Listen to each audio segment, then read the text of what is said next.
I will, just don't forget, those of us who have microphones, have the microphone pointed at you when you're talking. And for applicants, any applicants, when it's your turn to come up, you're gonna sit at the round in the middle, and whoever's speaking needs to speak into the microphone there. That are attending in person and want to make comments, you're gonna want to go to the microphone right here on this end. It's on this last table, and use that microphone. Just stand there and talk, and make sure that you say your full name and address when you first talk it there, so that we have that for the record. Okay? Thank you. And we can review some of that too in the little section. Yeah. Everyone has a place to go. All right. I will call this meeting of the City of Montpelier Development Review Board to order. It is July 6th. My name is Kate McCarthy. I'm the chair of the DRB. The first item on our agenda is the approval of the agenda. Before we do that, I know that I want to check on something to make sure we have the order sent in a way that works well. I know there are people here for the Elm Street application as well as the Liberty Street application. And is anyone here besides the applicant for the Northfield Street application? Okay.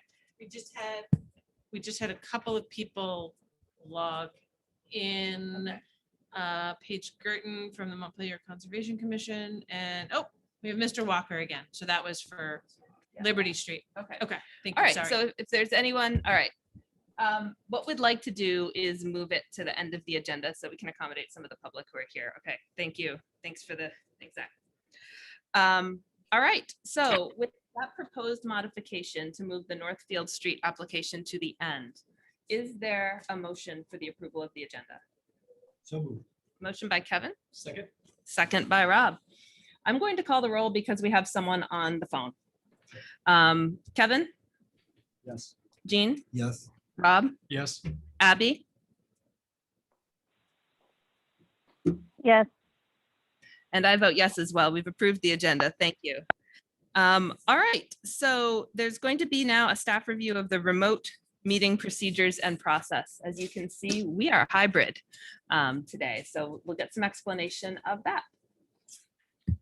Okay, so I'm going to be sharing my screen, and this is mostly for people who are viewing from home, but over ORCA to look at the screen. But I've got a little information here that I'm going to read out for everybody. Oh, hold on, I got to redo it.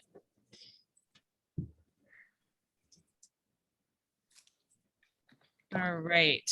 So for anybody viewing this meeting via ORCA Media, you can participate in the board meeting via the Zoom platform using this link here, or you can call into the meeting at 929-205-6099 with this meeting ID. If you're trying to log in and something's not working, you can email me. And then, email me and I'll do my best to help you. For those attending via Zoom, turning your video on is optional. For everyone attending who has a microphone that can be muted, please make sure you do mute it when you're not speaking. This reduces background noise and feedback. If you're calling in on the phone, use *6 to mute and unmute. For those on via Zoom, use the chat function only for troubleshooting or logistics questions. Any questions or comments you have about an item on the agenda, you'll need to raise your hand, either physically if you're on the video or using the raise hand button on your toolbar. If you're on the phone, you can press *9 and this will do a little raise hand for us here via Zoom. You can also, if none of that is working, feel free to unmute and state your name at a quiet place and let us know that you would like to speak, and the chair will recognize you at the appropriate time. For anyone here who is commenting on an application, please make sure to provide your full name and address for the record when you first speak. And we ask that any set of comments be kept to an initial 2 minutes. The chair may grant additional time for speakers who have follow-up questions or comments. In the event that the public is unable to access this meeting because we have offered access via Zoom, we will have to continue it to a time and place certain if I'm finding that there are people emailing and not being able to get in. I will now hand this meeting back over to the chair. Great. Thank you, Meredith. So comments from the chair. Welcome back. This is our first in-person meeting since before the pandemic began. So thank you for being here, for taking time this evening to be here. And thanks in advance for any bearing with us that becomes necessary as we try to accommodate the Zoom platform as well as the folks here in person. We decided as a group that being able to maintain some sort of Zoom or phone-in access was actually a silver lining of the pandemic in terms of people's ability to participate. So this is something we are trying, and we will continue as long as we can, as long as it works.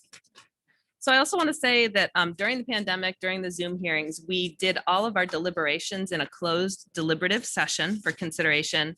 And as we resume in-person meetings, we're going to go back to what we did before. So I'll remind the board and members of the public what that is, which is that we can still vote to deliberate in executive session on those applications that seem like they would benefit from that type of deliberation. That would be in a closed session. And after that, the vote would be taken and the decision would be issued as soon as possible. So that is the practice we're returning to. I mentioned that we're doing roll call of board members. And I also want to mention that just so that people know, people are welcome to wear masks or not wear masks here, whatever is comfortable. We won't assume anything one way or another about your choice. So please make yourself comfortable in this room. Okay. I don't know where to look because I've been staring at a screen for 16 Yeah, I months. know. now. How do I make eye contact? That is the truth. So bear with us. Thank you. Yeah. It's a little hard to hear you all. Okay. because of the fans. Okay. Do your mics turn on so that you can just hear that? That's a good question. Thanks for piping up. Let's turn off the AC for a bit and see how it goes. Or at least, is it on low already? I don't think we want to go off for too Okay, long so turn the You fan can't on hear me? low. on the mic. No, this is, we turned Oh. off the speaker in this room because it was causing an echo with these speakers, which is how we hear the people on Zoom. So let's see if this helps. Okay. Okay. And And- we'll also speak up. Yeah, we'll try to project. Give us a little ear sign if you need to. Thank you for letting us know. Great. All right. We're going to move on to item 6 on the agenda, which is approval of the minutes of May 17th and June 21st, 2021. We do not have in attendance. Oh, we do have in We have 4. attendance. Okay. The people who were in attendance on May 17th who are eligible to vote are Kevin, Rob, Abby, and Jean. Is there a motion to approve the minutes First, I would or ask, modification? Chair, that if we would do the individual member. Thank you. uh, Out of practice. That's exactly so. Jean, Rob, Abby, who are all these people? Yeah. I'd like to introduce the other members of the Development Review Board, and I'll start with Kevin to my right. Right, Kevin O'Connell, Thank you, Kevin. Gene Leon. Rob Goodwin. Meredith Crandall, staff. And I've introduced myself as the chair. And then on the phone, we have Abby. Hi, all. Abby White.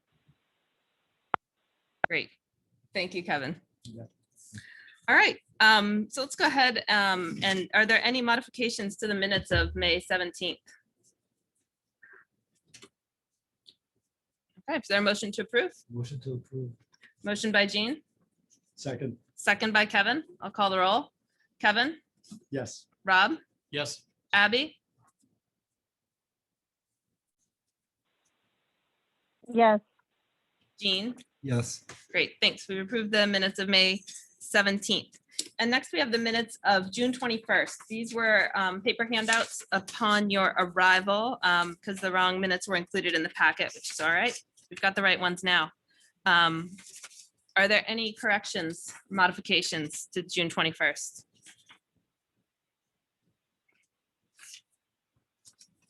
Motion to approve. I have one, a fix. Okay. Sorry. At the bottom of page 2, it says Rob mentioned that he doesn't feel there is not enough information available to decide tonight. I think the not should be crossed out because you were expressing that there was not enough in, Got it. yeah, double negative. Yep. Okay.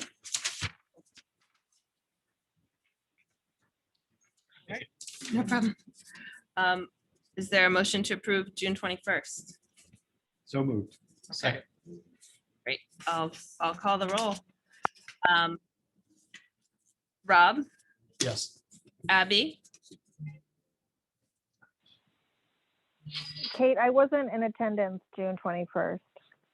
oh, thank you. I had you down as in attendance. I was incorrect. All right, so we do still have enough. So I'll start over with the vote. Sorry, Kevin, Yes. Rob, Yes. Jean, Yes. and I vote yes as well. We've approved the minutes of June 21st. Thank you.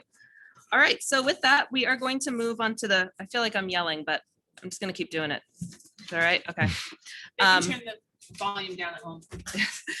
The first item of business on our list is 14 Liberty Street. This is a continuation from last week or 2 weeks ago when we talked about this application, which is for the demolition of part of a historic structure. So the first thing I'm going to do is swear in anyone who may wish to speak on this who hasn't spoken already. I'm going to swear everybody in and then go through it. Yeah. So is anyone here to be heard who wasn't before? Will, do you think you might speak on this one? I'm here. Okay, that's allowed. Yeah, if you're going to provide evidence, we'll swear you in. Okay. I'm just looking to see if there's anybody new. And I see Amanda Sawyer Sawyer. has her hand up. Yes. That's okay. Are you Judy? Hi, Judy. Thank you. I think we swore you in last time. Okay. So what I will do is I'll swear in Amanda and Will. Do you solemnly swear or affirm that the testimony you're about to give is the truth, the whole truth, and nothing but the truth under the pains and penalties of perjury? Yes. Very good. Thank you, Amanda and Will. All right. So what I'm going to do is let you know the order that we're going to follow in order to cover this. We're going to receive an overview from Meredith and then an overview from the applicant. At that point, board members will be able to ask questions of the applicant. Then we'll hear from other parties or participants who want to speak, about 2 minutes each. And then the board will have a chance to ask those folks of any questions. After that, the board is going to turn to the staff report, specifically the outstanding issues, and go through those. At that point, I will not be taking questions from other parties, but the board may inquire of the applicant or other parties if board members choose. And then at the end, each person who's spoken will have 2 minutes to share concluding thoughts. Okay. So yes, Allison, if you want to come up and sit in that chair has a microphone near it. So You have your own computer. Do you need that to share stuff or? Okay. so it's hot mic, but not the hot seat. Yes. Great. So yes, I'll have Meredith provide an overview of the status. And I'm going to try and keep Yeah. looking. You're watching the Zoom. So Yep. if someone Yeah. raises No, I've their got hand- that. Yep. I've got Okay. that up as well. Try not to be awkward. Yep. No, Okay. it's a new juggle, looking for hands everywhere. All right. So Meredith, thank you. Please provide us an overview of where we've been and what is new today. So I'm going to keep this fairly brief. In general, this is a continuation of an application requesting board approval to demolish a shed that's part of a structure that's listed on the National Register of Historic Places. And the application is also for approval of moving the larger historic barn to a different location on the same parcel. That second aspect of this would normally have just been an administrative permit. But because we have that historic demo involved, this came up to the board. At the last hearing on June 21st, at the conclusion of that, the board asked for additional information regarding a clearer site plan, including details on setbacks, some stormwater information, and a quote for what it would cost to reconstruct the shed that's being proposed to be demolished, reconstruct or rehabilitate. We had so we have comments from several neighbors at that point. And at this point, I think that we got some more information from the applicant, which is in the packet that everybody had access to. And those are really the outstanding things as far as I could tell. Clearer site plan, stormwater info, and what it would take to rehabilitate or reconstruct the shed. Okay, so those were the outstanding issues that as we came off the call last time, having to do with stormwater, how the building was going to be reconstructed and the information for the test about whether it's okay to demolish something. So we received that information. Great. So I'll turn to you and give you a chance to tell us about the additional information and anything else you want to present to help us answer those outstanding questions. Well, I contacted Will and we have the new site plan, which shows where the barn would get moved. We also have an estimate on the cost of rehabilitating the shed, which wasn't, as far as we know, part of the original historic structure. It was something built after the fact, and it's in very poor condition. And it would be expensive to, pretty much, you would have to rebuild it. Mhm. The estimate from Will came in around $50,000. And that is in addition to moving the barn and putting it on a foundation. Thank you. And did you, another outstanding question had to do with the stormwater. Do you want to talk about any additional plans? Yes. Excuse me. I am having trouble hearing the applicant. I did not understand what she said in her prior presentation. Okay, thanks. Maybe what we'll have you do is get that a little closer to your mouth, even though it's a little awkward. We don't speak into microphones every day, but thanks for chiming in to make sure that everybody can be heard. Great. So if you just want to reiterate the cost of the rehab estimate and then speak to the stormwater issue. Sure. The estimate to restore the shed would be about $50,000. It's in tough shape and it wasn't part of the original historic building. Okay, great. And for the stormwater, I engaged in a conversation with Don Marsh, who's a civil engineer. He came over and looked at the site, spoke to Jason Merrill, who will be contractor. You need to speak up. There's other people who can't. Okay, excavating the site.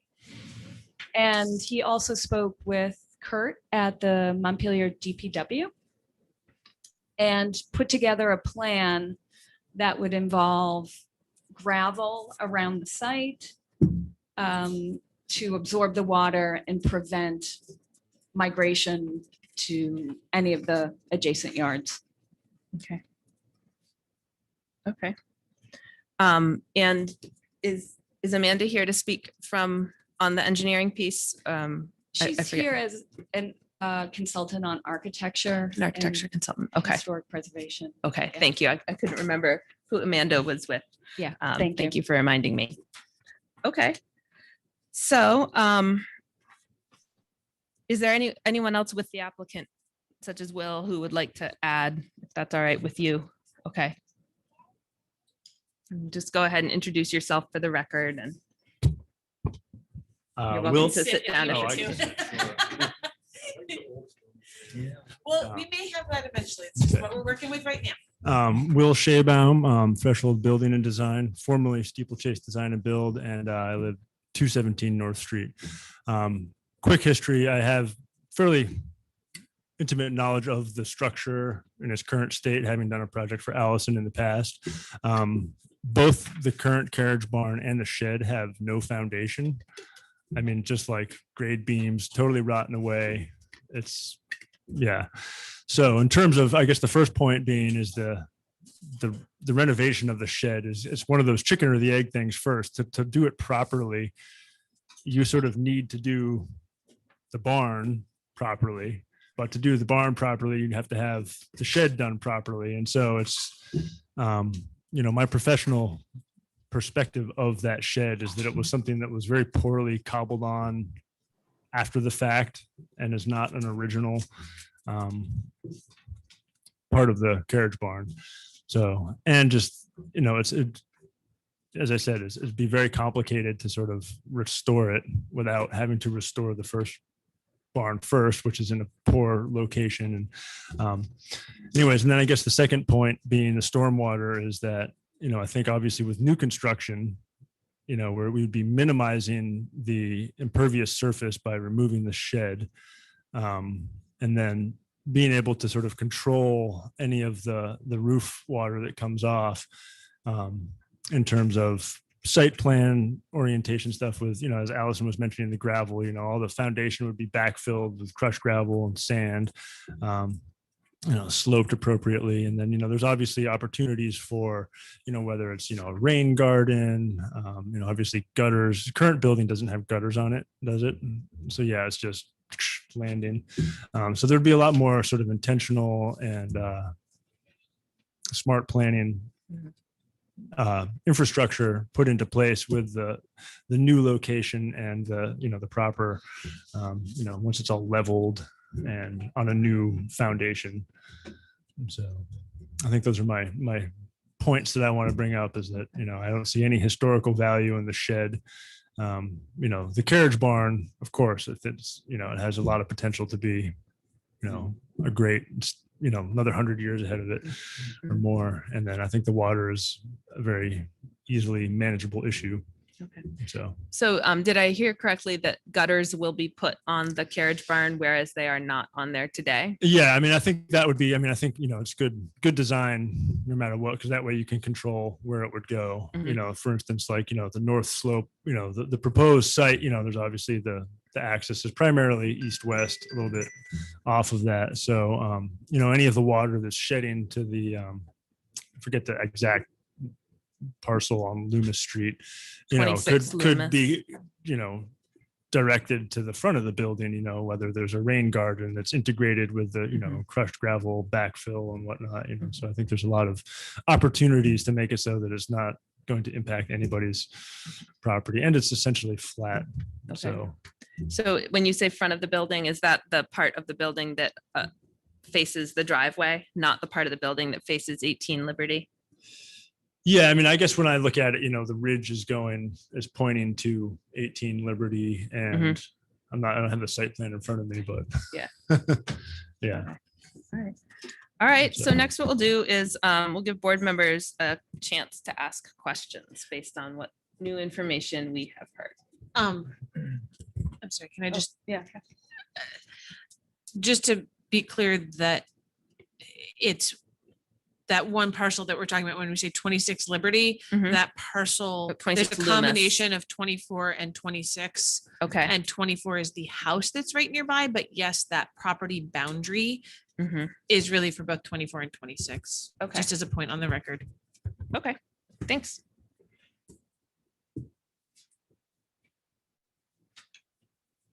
Questions from board members? Yeah, kind of piecing it together. Remember when we were out here, but Oh, make sure you're right near the microphone because they were having problems. seems like we're talking about kind of two stages, separate things here. One of the things I think the information provided on financial budget was definitely helpful, organized. But so we're talking about the removal of the shed, and then the moving of the carriage barn, which are how are those two connected? Could you summarize how those are related to each other? Sure.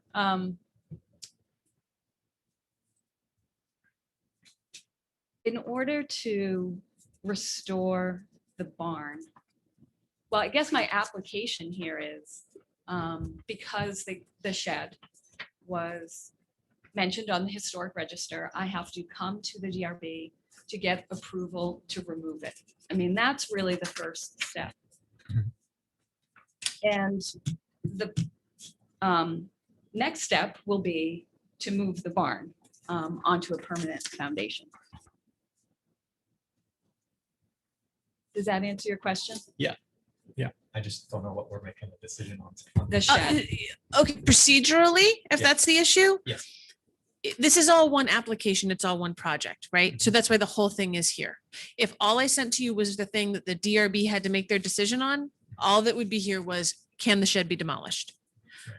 But the whole, we forward the whole application when it comes to the board, because sometimes there's context, which there is here in that the part of the process of moving the barn includes, you have to do something with the shed, whether it's move it with the barn because they're attached or take it off, right? Right. So the stormwater stuff that we've been discussing is all related to the administrative approval part under chapter 300 about does moving the barn comply with the stormwater regs? I guess maybe to clarify the question, does moving the barn itself, the shed didn't exist, trigger any historical No, issues? Okay. no. There's, if No. if the shed did not exist, if nothing were being demolished, if the shed were in great shape and they were going to move the barn and the shed together, this would never have been here because we wouldn't have triggered the demolition provision at all. It would have just been moving it and it would have just been an administrative permit. And so in theory, if the shed was approved and the plan was then to move both of them together, it would cease being an issue for us. Potentially. Yeah, but that's just, I mean, sorry, it's hypothetical, but hypothetical. that's Yeah, hypothetical let's- I'm enough. looking for context. Yeah, Yeah, if the shed didn't exist in the first place and this barn was being moved, it would not be Would never before have us landed for on its our plate. initial review. Right. correct.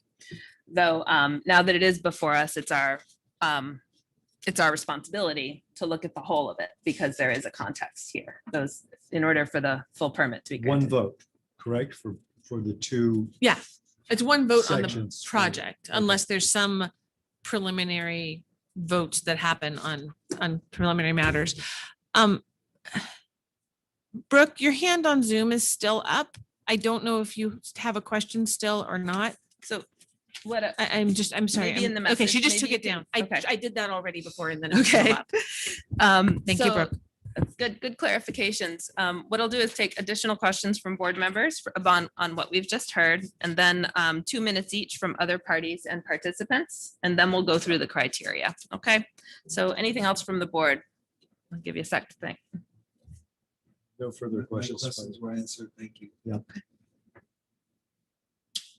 all set. Thank you. You're welcome. All right, so we'll do 2 minutes each from other parties and participants. I'm going to use the bell. And I'm going to go in the following order. Stephen and Judy, Brooke, Amanda, or Stephen, Judy, Brooke, Courtney, Amanda, Kevin. We have 2 minutes. It's Kevin, right? All right, great. We have 2 Amandas. Right. We have Amanda on Zoom and we have Amanda and Kevin here. Oh, Amanda Sawyer. Okay.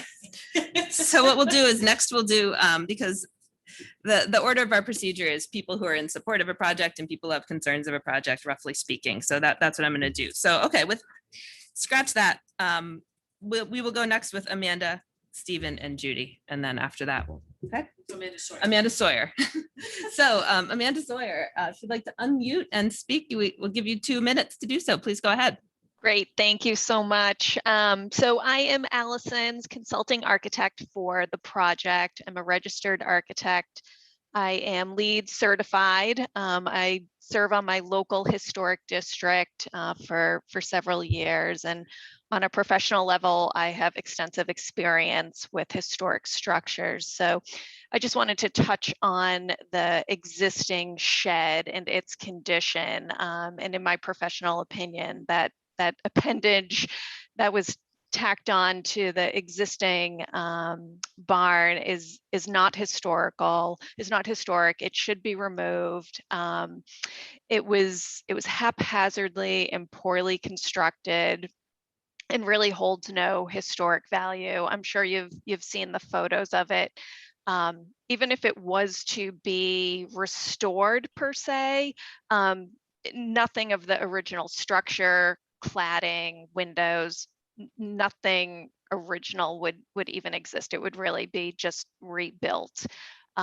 So, my goal here is just to, help the board understand just architecturally how it relates to the barn and how it's really not, in my opinion, worth restoring or saving in any way. Thank you. Thank you, Amanda. All right, next I'll turn to Judy since she's right in front of me. And if you'd please come up to this microphone here. At this point, we've heard from folks in everything from our previous meeting is still on the record. So comments that respond to the new information are the most helpful. And I'll start the 2 minutes. So please identify yourself and then go ahead. I'm Judy Walk. I live at 12 Liberty Street across the driveway from Allison's house and barn. We've lived there since 1973, so nearly 50 years. And I just want to speak to how good a neighbor Allison has been in terms of communications about anything having to do with changes that any of us were making. You know, we had the driveway fixed a while ago, and she has been exemplary in how she has reached out to neighbors and asked for their input and made sure that nothing was done by surprise. And so that's my only testimony. The rest of it, we can leave it to the engineers and the architects. Thank you. Thank you, Judy. All right. And I know that Stephen is also here on the phone. Would you like to speak as well? I'm on Zoom, thank you. Oh, yep. I'd like to speak to the runoff issue. As Judy mentioned, 4 or 5 years ago, we had the back part of the driveway dug up and replaced with gravel and all that. Before that happened, we would have monster pools of water on the downside of the shed, over the entire back part of the driveway. And since then, we have had no water problems whatsoever. There's no buildup of water under the shed roof. There is no pooling of water anywhere else. It all goes down into the ground. And I think that's what will happen when the barn is moved. Thank you very much. Thank you. Thank you for joining us. Very good.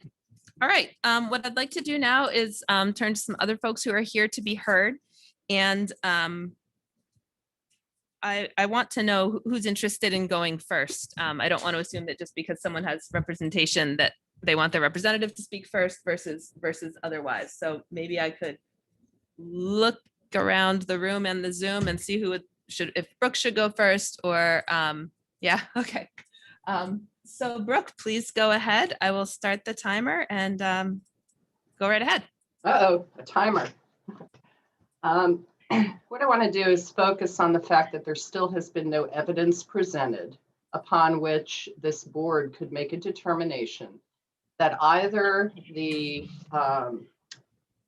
the criteria that are required to be proven by the applicant, neither of those have been satisfied. Well, tonight we've heard from an architect, and I'm not sure the other fellows' credentials, that in their opinion, they don't think it's of any consequence. The historic building is not a historic building. Well, guess what? It's on the registry. So if they want to make that argument, then I suggest that the applicant apply to have her building removed from the historic registry or wait for a change in the zoning ordinance, because the very clear plain language of the ordinance requires that there be that section 3004 regarding demolition be satisfied. These are mandatory requirements. The DRB does not have liberty to impose any discretion. There's one of two things that has to be proven: that the not allowing the demolition would cause undue financial hardship to the owner, or that the demolition is part of a site plan development that would prove clear and substantial benefit to the municipality. Those factors have not been proven. There are pages of information, evidence that can be provided and considered by the board. None of that information has been provided, and the information on those lists that has been provided argues in favor of the fact that this is not an undue financial burden at all. In fact, the page 22 of the appraisal report, or of that packet, page 22 is the appraisal report, that the applicant provided saying, I can't get a conventional loan, but I can get a different kind of loan. That very document indicates that there is no problem. This shed does not create any difficulty for the property. It says, quote, the question is, I'm sorry, Brooke, I'm going to interrupt you, but I noticed, I think you're reading from page 22 of the appraisal, which you're citing as evidence about loans that are available. I beg your pardon, the appraisal report. Yes, Appraisal report, that's what I meant to say. correct. I'm so sorry. So that's Right. okay. So I do need to, if you want to just conclude your thought, then we can move on. Well, I have a couple other things to say, so I'll Okay. try to move very quickly. But that page 1 of 6, which is page 22 of the exhibit provided by the applicant, asks if there are any physical deficiencies or adverse conditions that affect the livability, soundness, or structural integrity of the property, and the answer was no. And then it says no repairs are needed to the home, which has been extensively remodeled.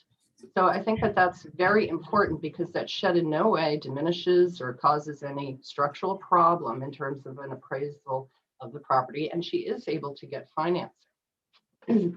The other issue that I want to point out to the board is that in the testimony last time, the applicant was asked about, did you know that this was historic when you purchased it? And she said, no, she didn't know about that. But she was also asked whether what the shed's condition was when she purchased the property. And she said it was not in bad shape. So the biggest concern that I have is that the very last section of this section on demolition discusses the conditions to be excluded from review. And it says demonstration of undue financial hardship by the owner shall not be based on conditions caused by or resulting from the following. And then there's A through G that's listed. And C says failure to perform normal maintenance and repairs. The testimony of the applicant was it was not in bad shape when she took title to it. She has done nothing and allowed it to deteriorate. It has not been repaired or maintained. Hence, it is now, as you have heard from her own architect, it's falling down. It's no longer sound. This is not what the city should be doing. The plain language of the ordinance prohibits you to consider that somebody allowed their property to be destroyed over time, to be not tended to. They have an obligation to do that and cannot use it as an actual excuse here. Okay, thank you, Brooke. I'm gonna stop there because it's now been about 4 minutes. I thank you for your comments, and I'd like to move on to some of the other interested parties in the interest of getting everybody to have a chance to speak. So Amanda or Kevin, or both. Sure. Yeah, you can have a seat there. Identify yourself with My your name's Kevin Kaufman. I live at 18 Liberty Street. How's it going? I don't think we met yet. I have, no background in architectural work or anything. All I can speak for as, a, husband and father and owner of our house is how I personally feel. And I have to say, I love that, your effort to restore and to maintain a historical structure, I think is noble and a good idea, and I'm all about it. Speaking as your neighbor personally, I think that I am very concerned as having a house that's actually older than the structure that we're considering. And contextually, although we're debating over a shed, we're really talking about the structure being moved. At the end of the day, it's now become one issue. And my concern personally is that the biggest thing for me is stormwater. Our house was built in 1870. It has a dry stone laid foundation. We have 2 sump pumps going. And I don't think that a gutter system is necessarily, with the type of rain we get here, sufficient enough for me to feel like I would be okay with that. Also, the idea that there's going to be a barn that blocks more than half our windows, that's higher than our house, that's not as old as our house, that I don't know whether or not it's on a registry, but historically it's more historic based on time. I am concerned about the degradation that could occur if that was to be moved, especially because it was listed as being in a flood zone where you want to move it to. Beyond that, I would be almost willing to help you with getting the shed removed, but I can't stand behind, no matter whether it's a historical structure or not, watching tens of thousands of dollars of my own property investment wash away into my dry stone laid foundation because you want to save a barn that you're not even using. I mean, I'm raising a family in my house. Okay. And I'm sorry, there's a certain part of me that's like, I can't stand up for that. I'm sorry. And I respect you thoroughly for what you're trying to do. And I don't want to like be a jerk about it, but at the end of the day, I don't think it's the right thing to do. And anything that we could do to help to get the shed removed, if that's the problem area, we would love to help. I would personally work to do it. So that's all I have to offer. Thank you, Kevin. Thank you for taking the time to be here. No problem. Amanda, do you want to step up as well or occupied? You're all set. Okay. Sleeping baby. Oh my gosh. Thank you. What we're going to do next is give. Oh. At this point, we will give board members a chance to ask questions of the folks who just spoke. But Meredith? I didn't know if you were gonna let Courtney talk. There she is. Courtney, I apologize. Thank you. My eyes in the back of my head are not working very well. So yes, please. No worries. We're all adjusting to life post-COVID, and let's hope it stays that way. And I apologize for any technical problems because I'm dialing in from my daughter's office in Minneapolis. You're good. So, you're good.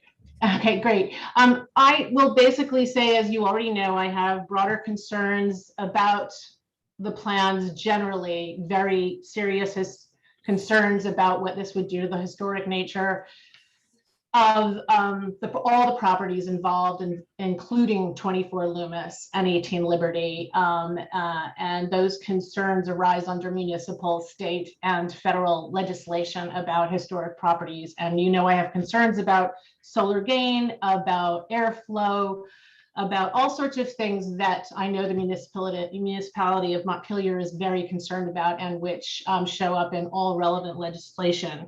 However, right now, I know we're talking about the shed, so I'm here to find out the answer to the requirements under 3004D1B.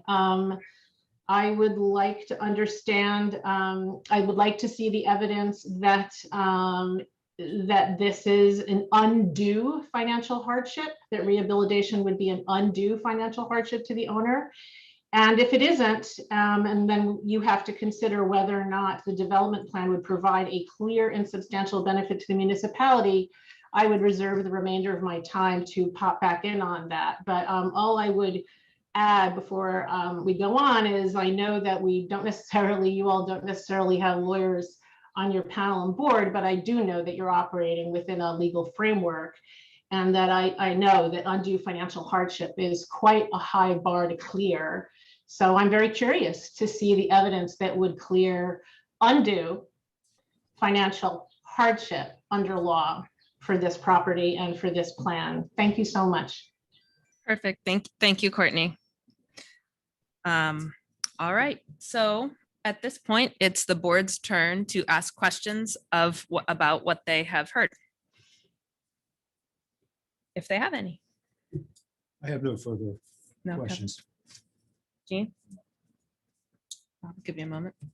Yeah, just 1 second.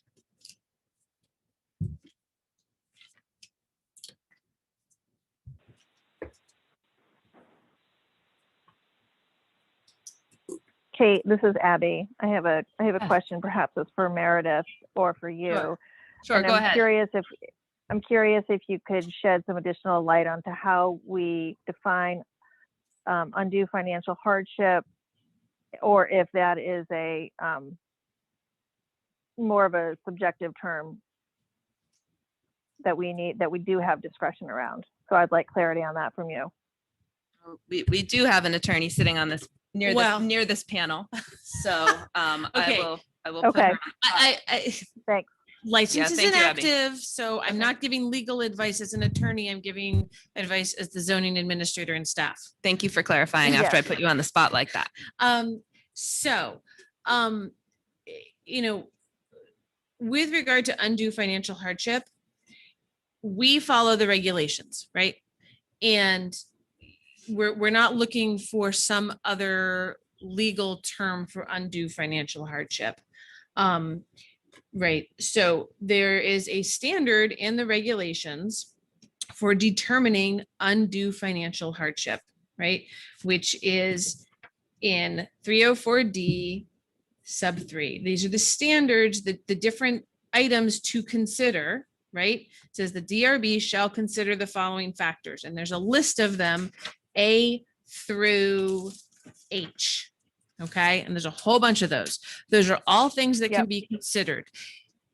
Historically, over the last 3 years since these regulations went into effect, the board has not said that every single one of those things has to be found, right? You don't have to have every single one of those things. These are all things that are considered, right?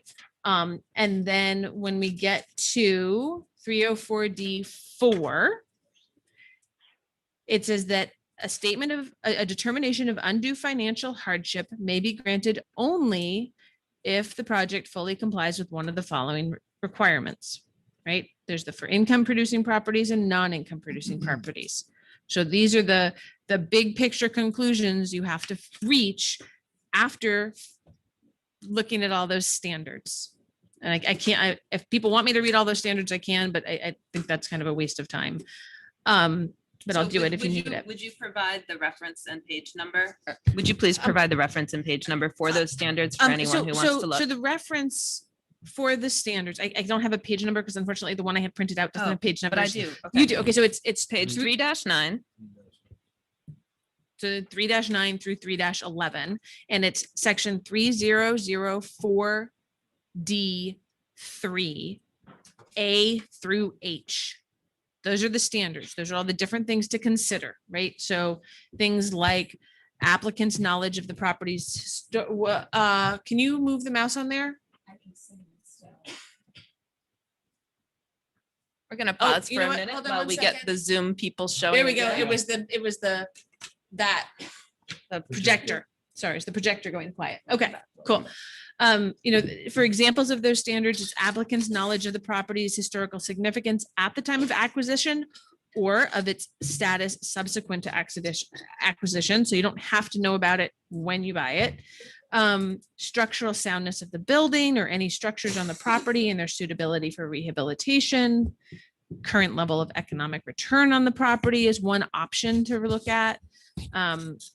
There's a whole bunch. So those are those, right? And then at 3004D4, A and B, there are the requirements for determining undue financial hardship. There's one for income producing properties and one for non-income producing properties. I'm going to read the one for income producing properties, although Allison, can you just confirm that at least part of the barn or it is the shed and the barn. So this is all about the shed. So we'd have to find out if the shed has ever been rented out. Right? I mean, is the barn rented out sometimes? You can push the microphone back towards you. Part of the barn, do tenants use the barn for storage? The tenants use part of the barn for storage. So I think it's going to be up to the board to determine how they qualify the shed, because the shed is the only thing that's going to be proposed to be demolished, right? Mhm. So for income producing properties, the standard is that the building, site, or object cannot be feasibly used or rented at a reasonable rate of return in its present condition or if rehabilitated, right? So that it can be rented in a way to recover what it costs to rehabilitate it. And denial of the application would deprive the owner of all reasonable use of the property.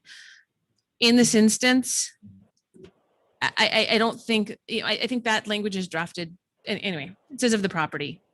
I'll stop there. For non-income producing properties, it says the building, site, or object has no beneficial use as a residential dwelling or for an institutional use in its present state, or if rehabilitated, and denial of the application would deprive the owner of all reasonable use of the property. That's what it says. If people want to know what I think, then they can ask me. Thank you for that question, Abby, Thank- and that explanation, Meredith. Board members have some questions that they would like to ask based on what they've heard. Hi, Go ahead, would the Gene. applicant, would you be considered, I mean, open to the consideration of just demolishing the shed and maybe rehabilitating the barn without relocating it? Or So that's- I just want to briefly point out, we did discuss that at Yeah. last meeting, and it involves moving the barn twice off the Correct. foundation to build, or off of its current location to build a foundation, then back I on. understand that, but Oh, sorry. there's just, there could be just a consideration of just the demolition of the shed and leaving, you could rehabilitate the barn in place without having to move it, can you? Is it possible to rehabilitate the barn in place without moving it? No, No. I won't do it. Okay, It's, that's.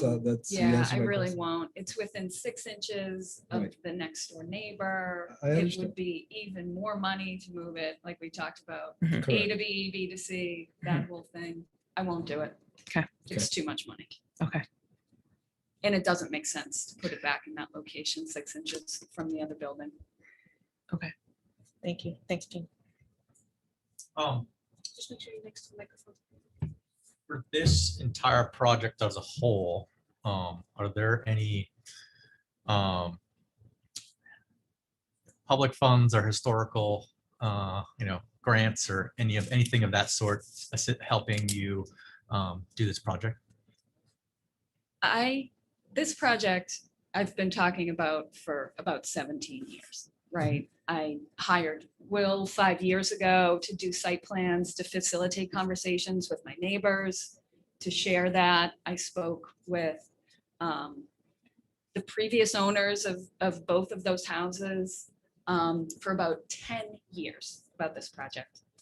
And it was about a year and a half ago, I was worried about the safety of the building. And I decided to tear it down, tear the whole thing down and build a garage, right? Within the zoning, which would have been, allowed. And I talked to Meredith and she said, you know what, you can't just tear it down. You have to come to the DRB. And she gave me a little pep talk. She told me I had to talk to a historic preservationist and I never wanted to take the barn down. I wanted to try and figure out a practical way to say that I researched grants, tax credits, the whole thing. There's nothing I can access. And then I continued to work to get estimates. And I talked with Judy and Steamer who love the barn. And I don't know, I just am trying to push through and there's just, and here we are. But anyway, did I answer your question? No, you did. It's one of our criteria. It's a G. And I think you answered. No, it there's well, so, there's no funding. Well, it's one of our things to consider, and that was a Oh, I good answer. see. So thank you. Okay, They're getting stuff on the record. I understand. We're getting.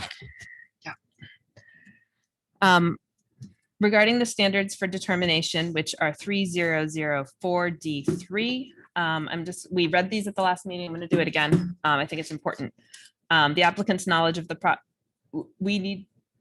when we're making a determination about whether this undue financial hardship exists, we consider the applicant's knowledge of the property's historical significance at the time of acquisition or since, the structural soundness of the building, and suitability for rehabilitation, the economic feasibility of rehabilitation or reuse of the existing property in the case of a proposed demolition, or the current level of economic return on the property as considered in relation to a number of other things.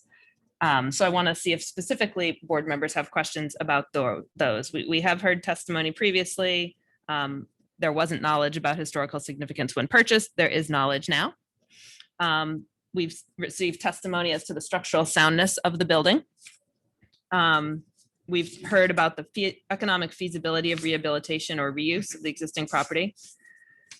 A $50,000 cost to rehabilitate estimated, and the current level of economic return on the property. One of the things I've also heard you say is that it's not possible to maintain the barn And so to invest in your property with the shed present. Would you be willing to share the overall cost of the project so that we can understand the 50,000 shed demolition cost or rehabilitation cost in relation to the overall project? I think this might help us understand the level of impact. Kate, this is Brooke Dingledine. I'm going to object to that question because that is trying to elicit the information or evidence that the applicant has failed to provide you.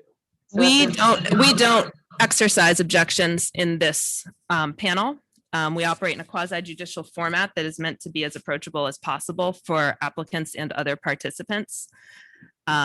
We would love if everybody had 110% of the information that we request, but that is not always possible. So as we seek information through questions and answers, which are part of our procedure, that is part of how we get evidence, even if it wasn't initially provided. So I'm going to continue with that question. Please go ahead, Allison. $70,000 for a foundation, for site work, to move the barn, to do some landscaping, very basic Mhm. grass and some carpentry. Okay, thank you. So that helps us understand proportionally what the shed rehabilitation would be. Okay, so I'm going to stop talking for a minute and see if my fellow board members, including Abby, if you'd like to chime in.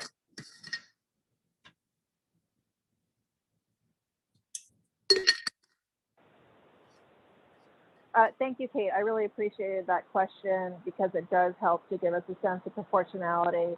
I'm wondering, Meredith, if there's any additional guidance that you would provide, or perhaps Kate, to help us understand how to evaluate financial hardship.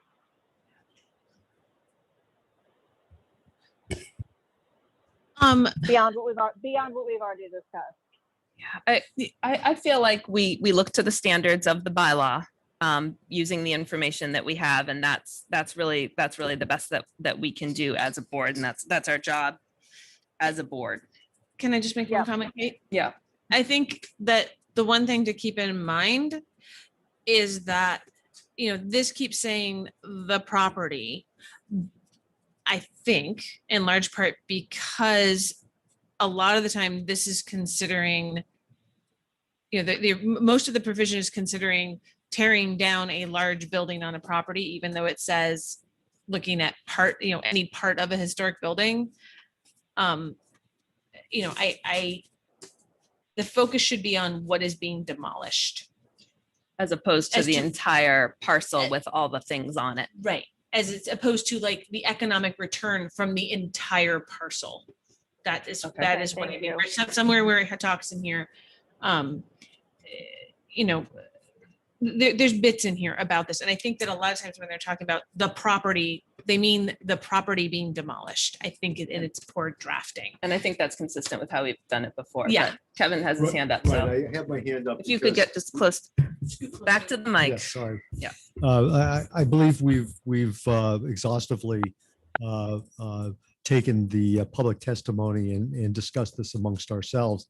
And when the board is ready, I will offer a motion to close the public session and move to deliberative session for the decision making part of this application.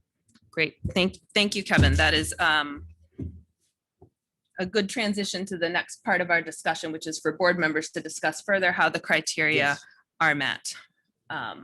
Jean, did you have something? No. Okay. Second that motion. It's not a motion yet. Yeah, but that was not a motion yet. Not a motion yet. Don't show your cards. I'm ready for a motion. If you're ready, Kevin. I'm ready.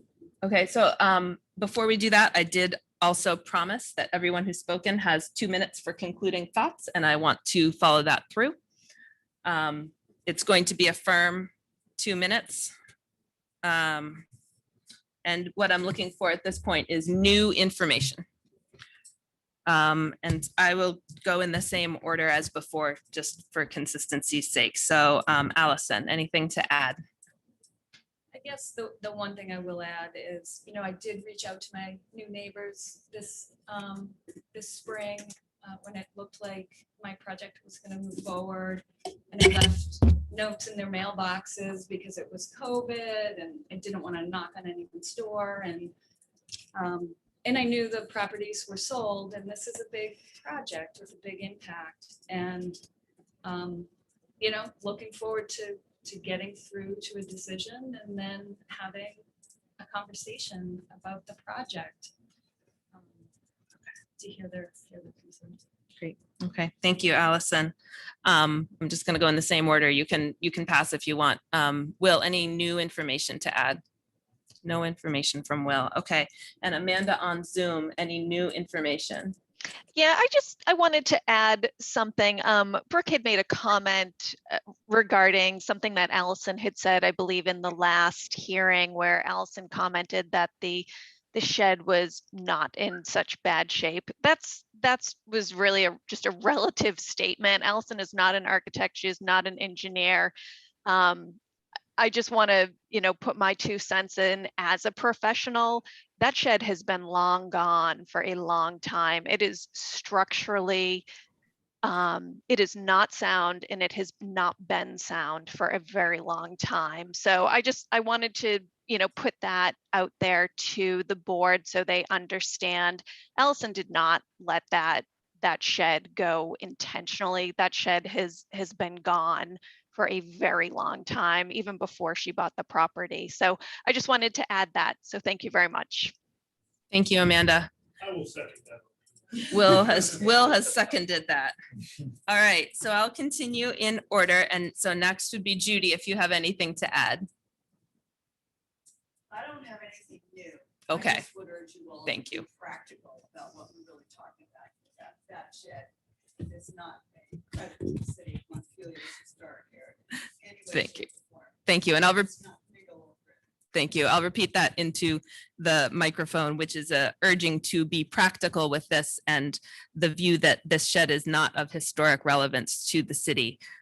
So please don't stumble on the details. Is that okay? Nodding. Okay. And I will also turn to Stephen if there's anything new to add at this time. I can't gainsay what my wife has said, so I'll be quiet. There you go. All right. And so next, I will turn to you, Brooke, for 2 minutes of new information. Please go ahead.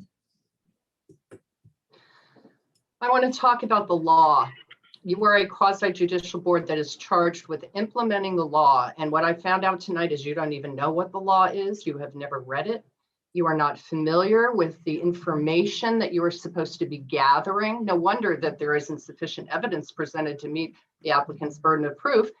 You folks don't even know what that burden of proof is or what evidence that could be submitted. And I'm sorry if that sounds disrespectful, but this is astonishing to me. In 25 years of practice, I have never seen such a thing, where the actual members making the decision came to 2 hearings completely unprepared to know what the law is that they have to implement. There are 2 things that need to be proven. You need to read all of this, all of section 3004. Demolition, because it's lots of information. I don't even know whether this is an income producing property or not.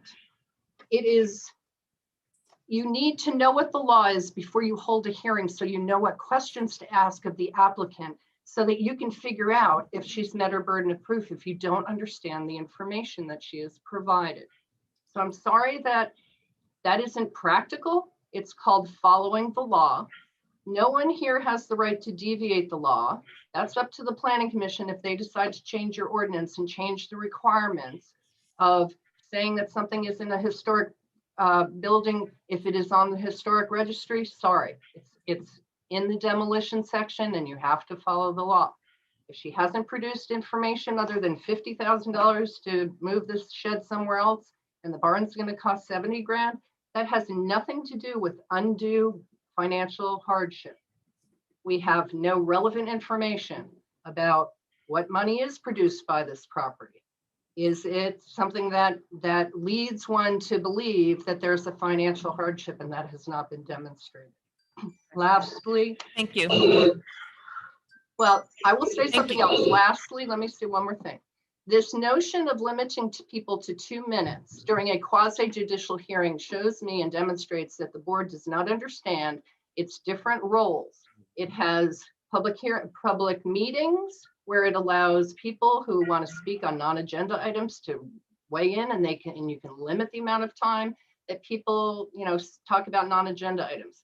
This is a different matter. This is a quasi-judicial hearing. And you don't just open it up as a free-for-all for anybody who wants to talk for 2 minutes. You figure out who is an interested party, and you allow them to present their evidence. You allow them to ask information from the applicant, not through some other person.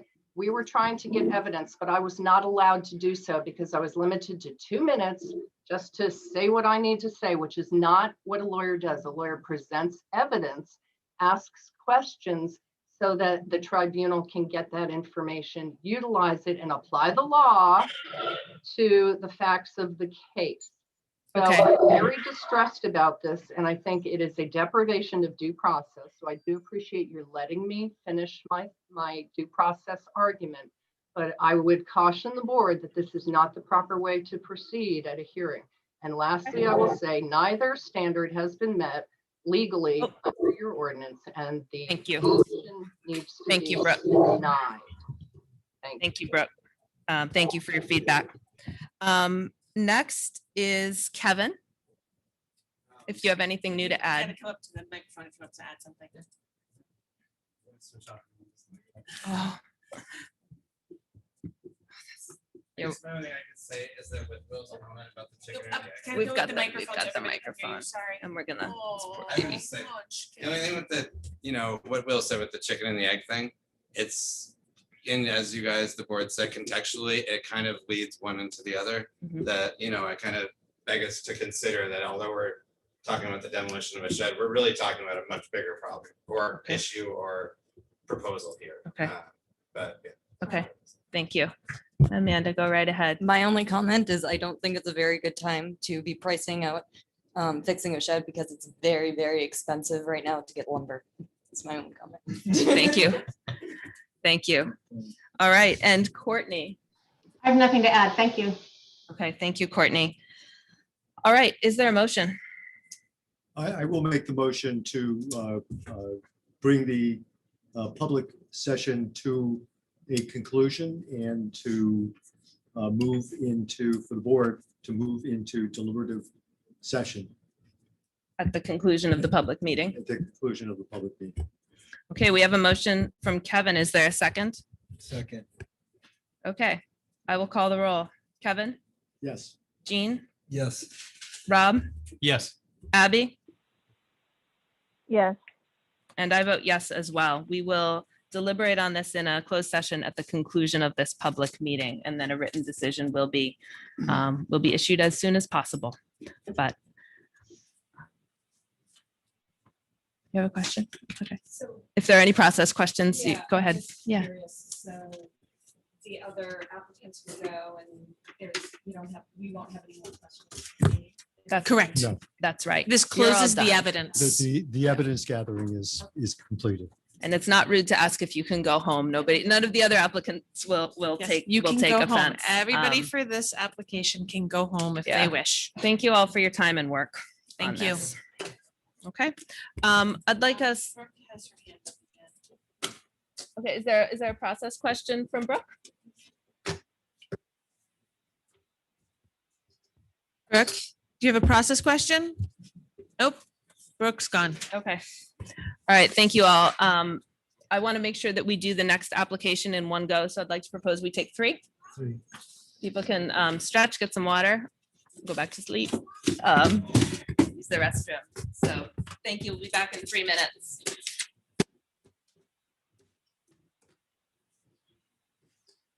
Anybody who hasn't been in the building, because I know some people have, some people haven't. There's restrooms down that end, or you can go to the rear and go down the stairs, and there's restrooms downstairs. Remember, these are all live. Good reminder. Thank you.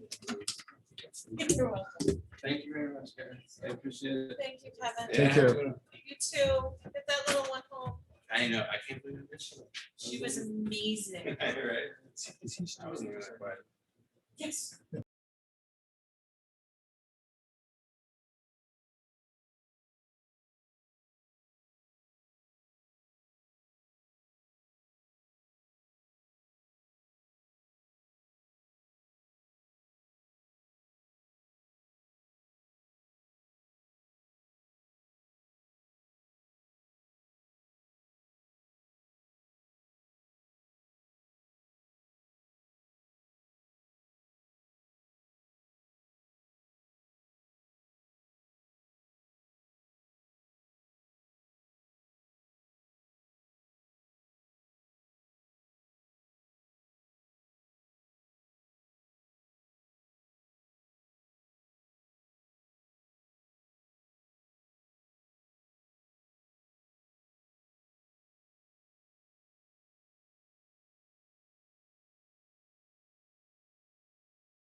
Right, and I just want to get my bearings. What we're going to be looking at, for those just who may be just joining us, is a request for shared parking approval and more than 2 times minimum parking spaces, 485 Elm Street. And we have on Zoom Cheryl Rapay Adams, Christopher Adams, I believe. There you are. Is Elliot Curtin present?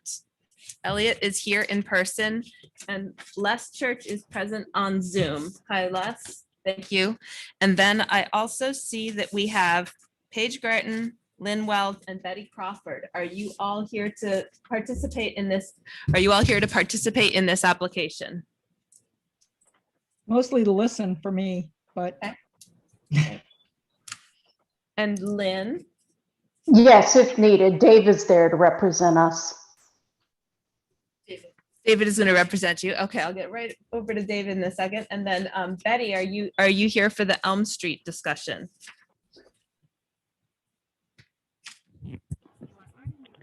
Yes, I am. Thank you. And in person, David? David Wells. Great. David and Lynn. Okay.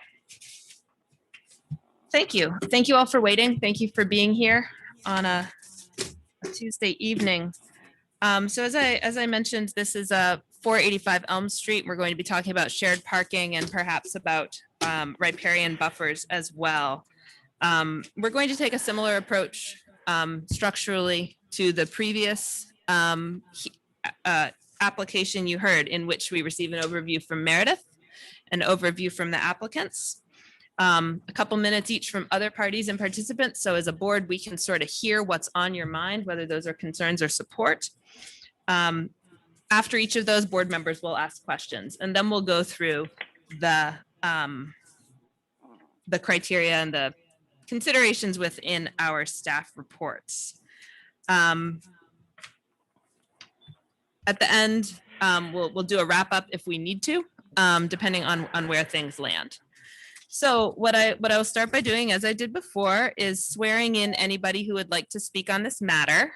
So if you think you might have even a comment, an opinion, or a fact, whatever you like, please raise your right hand.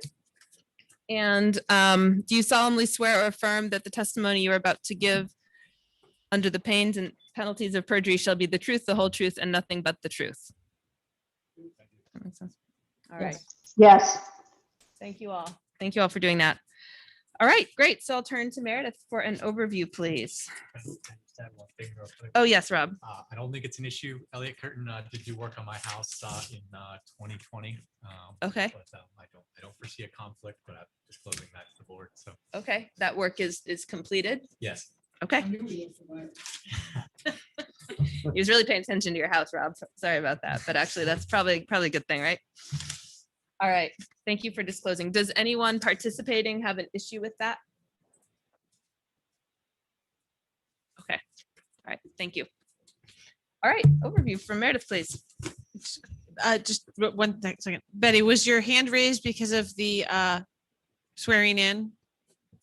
If so, you can just do *9 and the hand raise will go away. If you have a question, then you feel free to do *6. And if you have a process question, do *6 and unmute and then ask the question.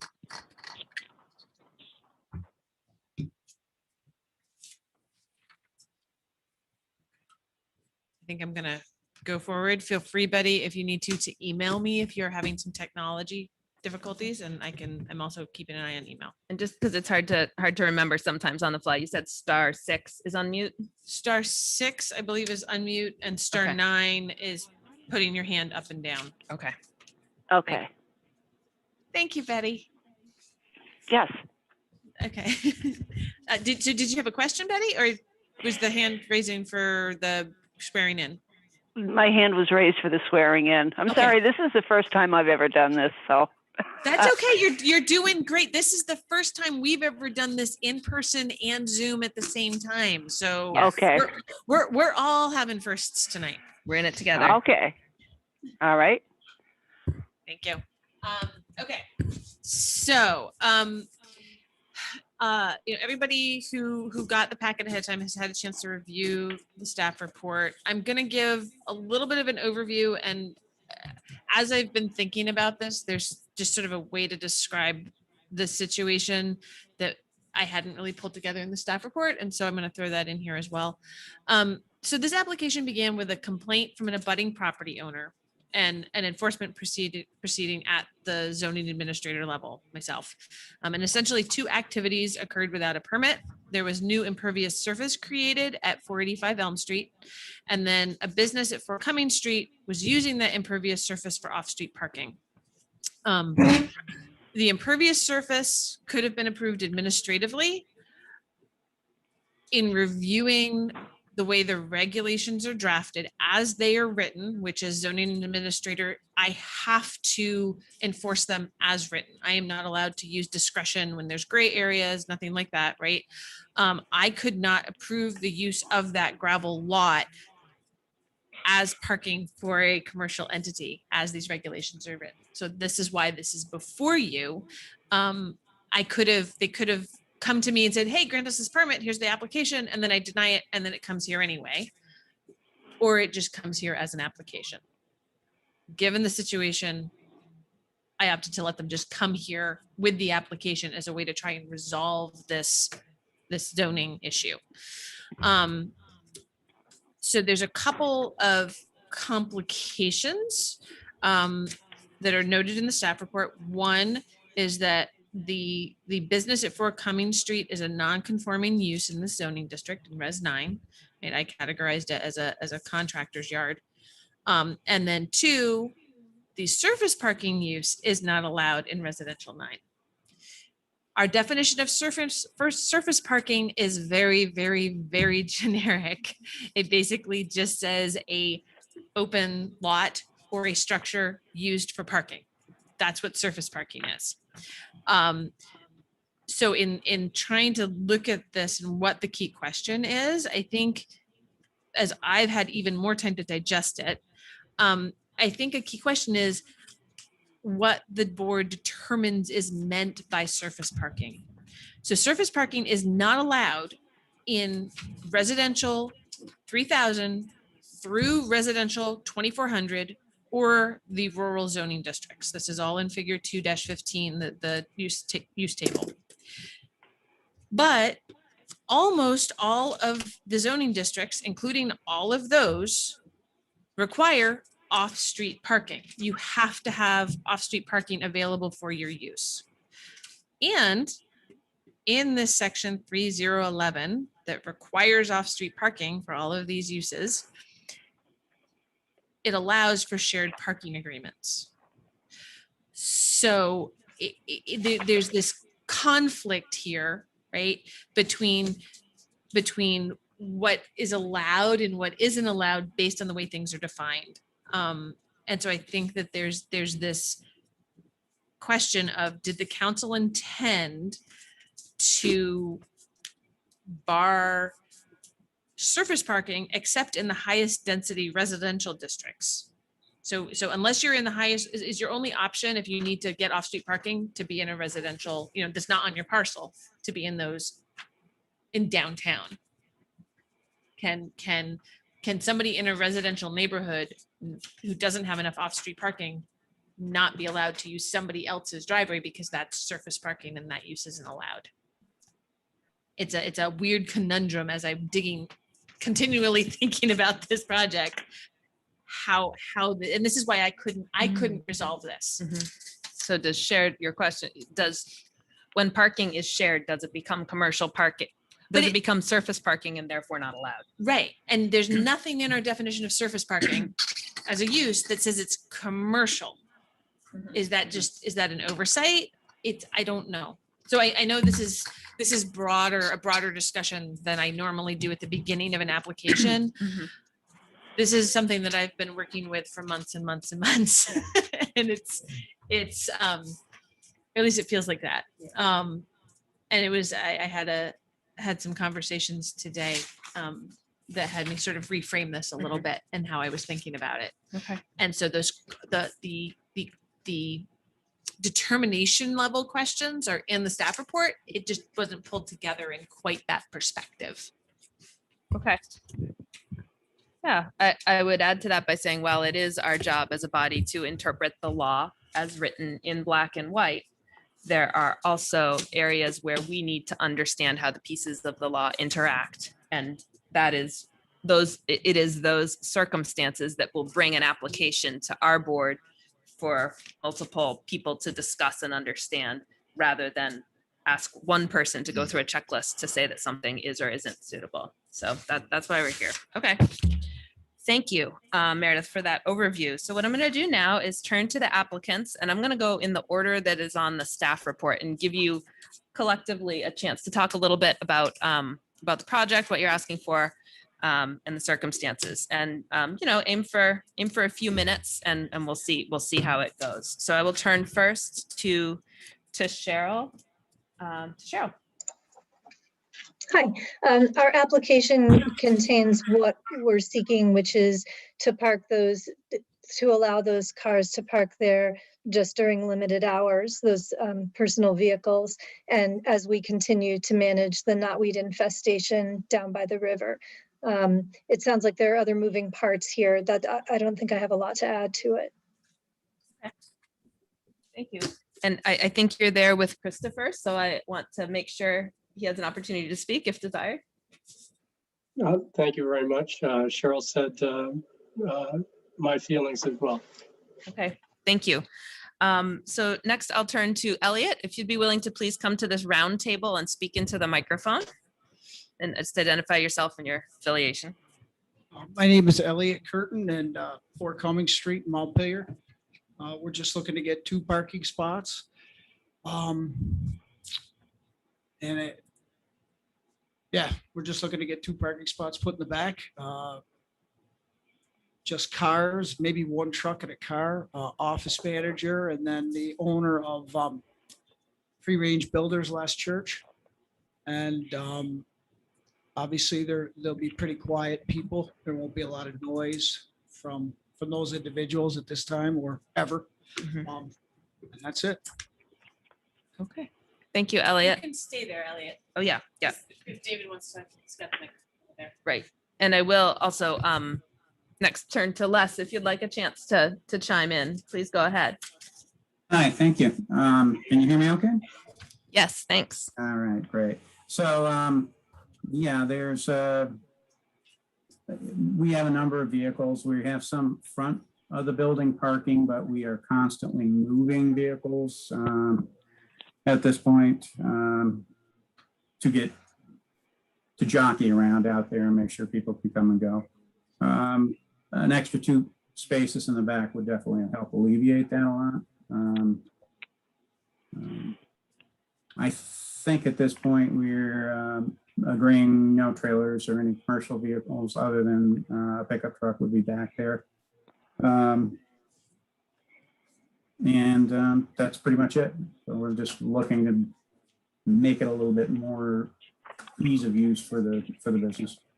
Okay, thank you, Les. Okay, so in the order that I laid out, I said would hear from the applicants and then give board members a chance to ask a few questions. And then we'll turn to other folks who wish to speak. So let's maybe do some kind of high level orientation questions from board members to the applicants, if you have any.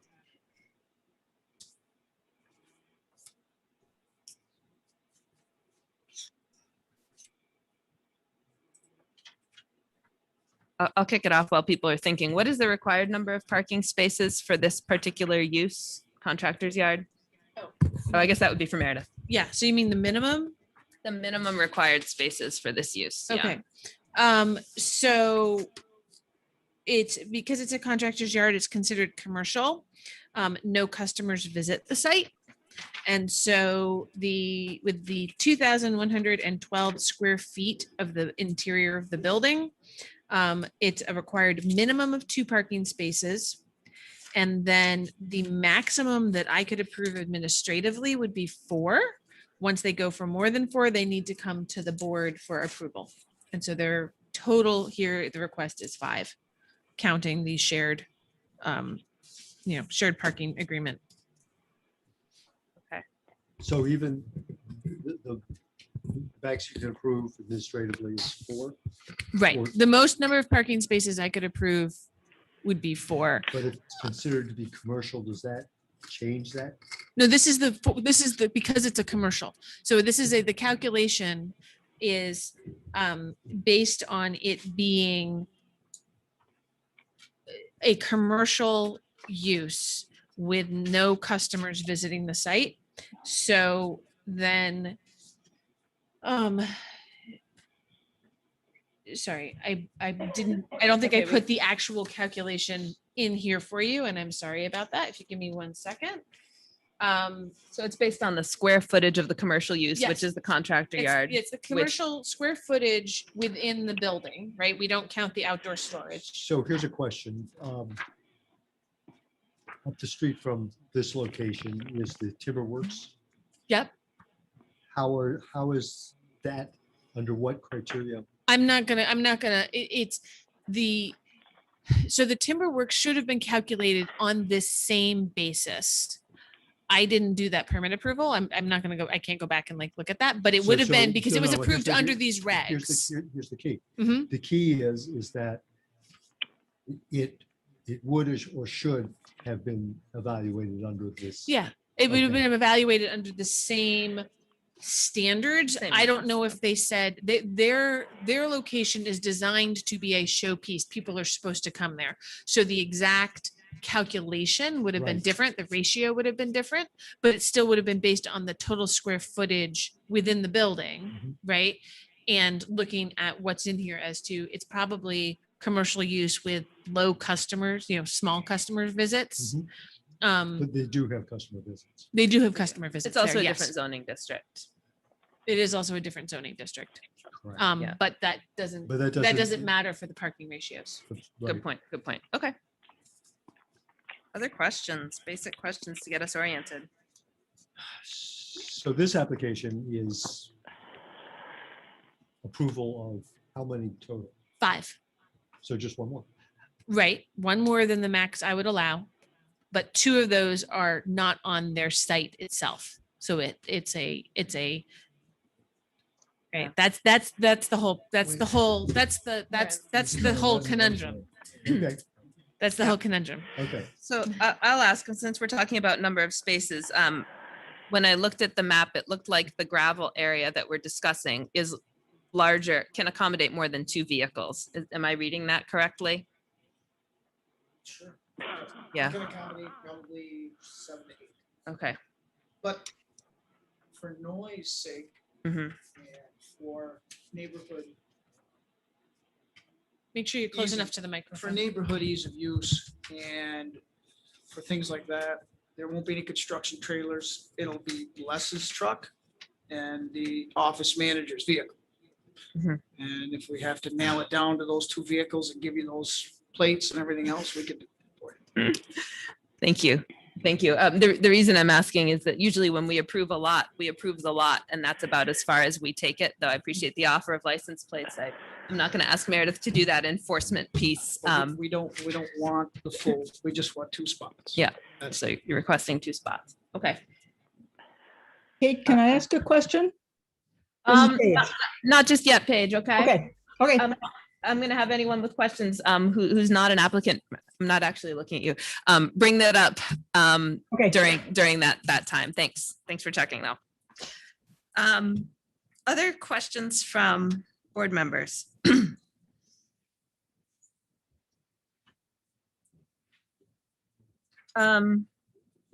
Because we're talking about a shared parking arrangement, I think it's okay to ask this and tell me if I'm off base, board members or others. But I understand from the staff report that 485 Elm Street operates a home-based business that is correctly permitted. And that, looking at the map, that includes some parking. And it is not our job to redo projects, but as far when shared parking is considered, I sort of look at all the properties around and I wonder if I'm going to not ask that question. Actually, that's not what we're talking about here. I'm not brainstorming to tell you what to do. I apologize. I take that back. I just got curious. I'll rein that in. Other questions from people that are more directly relevant to what we're talking about?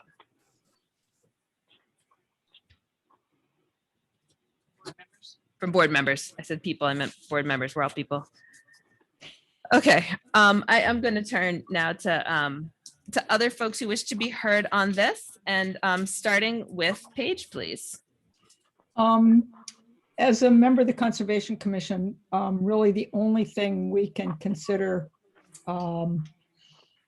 is the riparian area, but I'm curious to know if any part of those parking spaces will be on the setback, because that is not, and if the measurements were questionable on the diagrams, and are they varied? And so 2 questions with regard to the gravel. One would be if the parking is on the setback, and the other would be, is the gravel more than 20% of the entire setback area? And my assumption is because Chris and Cheryl have this long water line boundary, that probably they have a bigger setback than a big enough setback to accommodate that. But I just wanted to check. Yeah, thank you for checking that page. In our staff report, I believe it says that the percent coverage is 5.5%. Okay. So I missed that. Sorry. Yeah, that's okay. There's a lot in there. Yeah, there is. And the area that's designated for the vehicles to park in is not within the 25-foot water setback at all. Thank you. Okay. Yeah. While you have the mic, Paige, did you want to make any additional comments as a interested person? No, when the applicant, well, maybe. When the applicants came to the Conservation Commission, they did mention that their intent was to, over time, get rid of the knotweed that was in the riparian area. And I guess I would just recommend that that they continue to mow it, and if possible, rake up the mowings, because knotweed can spread from very small amounts. And eventually get rid of that and replace with woody vegetation, which the applicants did say they were interested in doing, but that's not in the writing in the application. All right, thanks, Paige. Appreciate the Conservation Commission taking some time on this. All right, so to hear from other folks, next I will turn to Lynn and David, and I think I heard Lynn say that David will represent. So if that's correct, please go ahead and take a seat at the guest microphone. If you're willing to just introduce yourself and say your address. Absolutely, and thank you for giving me this opportunity.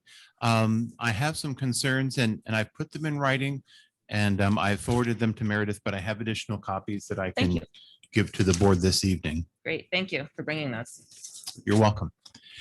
So my concern starts with, I feel there should be really strict standards about obtaining variances, and the project or the work that happened on this parcel happened without an application, and it happened without my knowledge, or I would have brought it up to some authority in Montpelier. The business at 4 Cummings Street originally did not conform to zoning ordinances, and this requests to expand non-conforming use on top of the existing conformity. That's a concern for me. This was brought up just previously in the meeting. The Repay Adams party and their business already has ample paved parking spaces and does not need additional parking in the gravel lot requested by the permit. Having a gravel parking lot used for business directly behind our border in a medium density residential zone inhibits our enjoyment of our property. I've included photos that shows the previous use of many vehicles, some small, some large. So there's the traffic, but also my concern for the previous use was the noise factor, that employees would come, some driving motorcycles, and this would start at 7 a.m. and be directly behind our property. So that's a great concern of mine. I'm also concerned about the riparian barrier and the requirements around that. The Repay Adams party is claiming that keeping an impervious parking area is their effort to control knotweed. But just quickly looking to see local experts at UVM Extension or the Vermont Agency of Fish and Wildlife. They all recommend cutting back knotweed, frequent cutting back, and they recommend planting native species, but nothing ever recommends putting an impervious area to prevent knotweed. I see no plans for stormwater control included in the application. That's a concern of mine. And in speaking about setbacks, I know we're talking about the setback to the river, but my concern also is that if a parking area is established, it directly abuts my property, just right smack against it. And that's a concern of mine. So I'll just conclude, also in the evidence that I presented, you could see that prior to this area being developed, a 2012 satellite Google image shows that there was woody vegetation and trees in that area before it was cleared and this project took place. So those are my concerns. When did you take these photos? The ones with The photos were over a period of time in the spring. So basically from the period of February to now, showing the use of the property. Okay. I'm going to give Elliot a chance to get to the page with the photos. I can share it on screen so Cheryl and Chris and other people on Zoom can Thank see you. as well. Thank you for accommodating our Zoom guests. So the pictures that we're looking of, the title, they're about to appear. The title of the page is Photos Showing Impact of Parking Area Use. Is this the parking area in question? Item D on the site plan that we are talking about retroactively approving. So these are photos of the entire parking parcel, Okay. which was a great concern to me. And I'm concerned about the continued limited use in this application. Okay. So I want to make sure that we understand what is part D on the site plan and how that compares to what we're looking at on the screen. Is from here to here, D on the site plan? Roughly, and if you look at the truck closest to us, I'm sorry, Kate, that red truck in the corner, This one? and that other truck, roughly, those are where the two spots are being asked for. Roughly here. and Correct. Here. That's correct. If Mr. Wells feels that it's abutting too close to his property, we can take that and go a car length even further over from that. Okay. And Mr. Wells's property is right here. That's where that That's right. fence is, right there. Okay. Okay, thank you. So like Elm Street, your house, parking area, river. Correct. Okay. And I just wanted to add, as far as the riparian barrier and Japanese knotweed goes, we went through an extensive bridge construction project on Cumming Street that I was more than willing to participate in and help the city and the state in any way I could. One of the things that they did for Japanese knotweed mediation was put down weed mat and stone on the side banks from the bridge, probably 35 feet down river, which is basically what I did in my backyard or their backyard. So the state obviously did that and we followed suit. Thanks for that point of reference. Yep. Okay, so it looks like more than two vehicles in that area. And we're not asking for that. We're only asking for two vehicles. I went under, again, extensive bridge construction project. I needed more storage. We had a storage container out there that's been moved. Okay. Everything that has been asked of me on that property, I've done. Okay. I've done light control. I've done parking control. I've told my guys not to make noise in the morning. I've moved the whole location. I bought a whole entire new place to go. Okay. So I can get in more trouble elsewhere in Montpelier. And that's the North Franklin's, or the Franklin That's Street, right. which I think we got reference to in our staff packet. Okay, thank you. Do you, what was the date on the photos that you provided here, Dave? Do you know? David? No, I don't have, I have the approximate date. So it would be between February 2021 and this month. Okay. And was that July? No, I'm sorry. No, to be clear, because the parties were following the request of Meredith that when they were to stop using that, they stopped using that. okay? So it'd All be right. February till whenever that date was, June 1st. February or until they were told to May stop, 15th, and at I which point they believe. did. Yeah. Okay, thank you. So February 2021 was the bridge project completed? February, yeah, the bridge project was complete by then, and we Okay. could use the front of the shop at that time. Okay, all right. Good. We are gonna make sure that we hear from Betty as well. I do want to just look to Lynn, see if there's anything that's come up. I'm looking if there's anything she would like to add. I ask everybody who's present if they want to speak.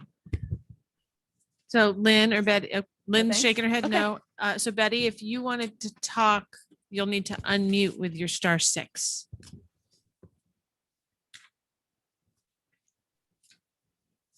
Sure, Hello. go ahead. Hello, Hi. Betty.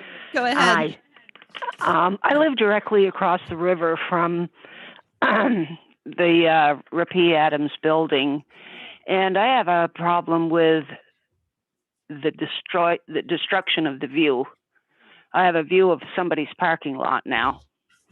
All winter long, I've had hydraulic lifts, storage, pallet storage, trucks shining in my deck doors at night, motorcycles in the morning. It's been a lot of noise. I don't understand, when they took over this building, there was pre-existing parking in the front of the building, and there still is. I don't understand why that isn't being utilized. And I just don't see a need for any parking lot behind that building, any parking spaces at all. Thank you, Betty.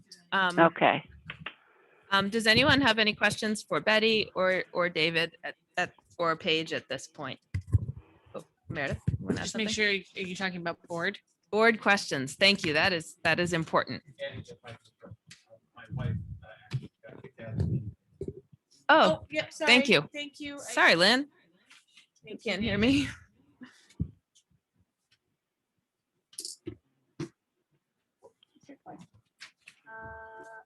Yeah. We'll she's just- here twice. We'll just take a second to make sure that works.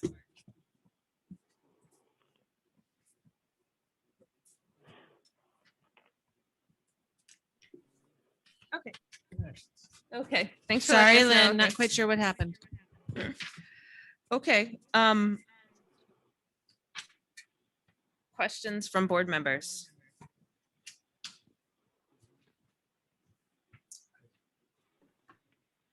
I think. Kate, this is Abby. I'm Yeah, go ahead, wondering, Abby. I'm wondering if the applicant could talk about the alternatives to creating these two spaces, and if kind of what alternatives or other scenarios they may have explored.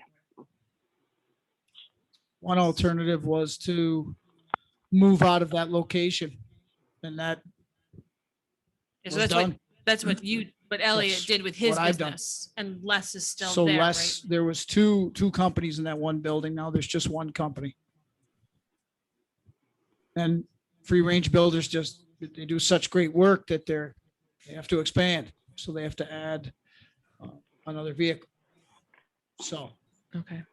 Thanks. So that's also a good reminder that we're talking about two businesses using the same location. One of those businesses has found a additional site or alternative additional. You're moving. Alternative, two separate businesses. Yeah. So Um, is the and- utilization of the two businesses using the same site, is that a temporary solution? No, so that's that. So I've removed everything off site. I have no vested interest in that building except I keep one office. And that's the office manager that has And- one office. and hence the parking One, spot. one, Okay. one civilian vehicle or Okay. whatever you want to call it. Okay. Car. Great. I get it. So I think Les has his hand up. And even if he doesn't mean to have his hand up, I want to invite any comment on this question. We're a little different business than Elliott's, and we do longer term projects. Most of our equipment is out quite a long time. And most of our crew is off-site almost all the time also, but we have a project manager, an office manager, myself, and usually one other person's in or out for a while. So we're pushing 4, maybe 5 spaces. It's pretty tight out front, and it was really tight when they were doing the bridge work, which I think some of those photos when the back parking lot was jammed are from when we had no parking out front. Okay. So. Okay. All right. Thank you. Thank you. All right. Other questions from board members? If I'm going slow, it's because I don't want to forget anything. All right. Yeah, Kevin. Motorcycles are on the property too? No, absolutely not. Okay. Two-wheel vehicles are, no more. We can't have that. Yeah, Too noisy. yeah, well, referring to other testimonies. Thank you. Okay, good to confirm that. All right.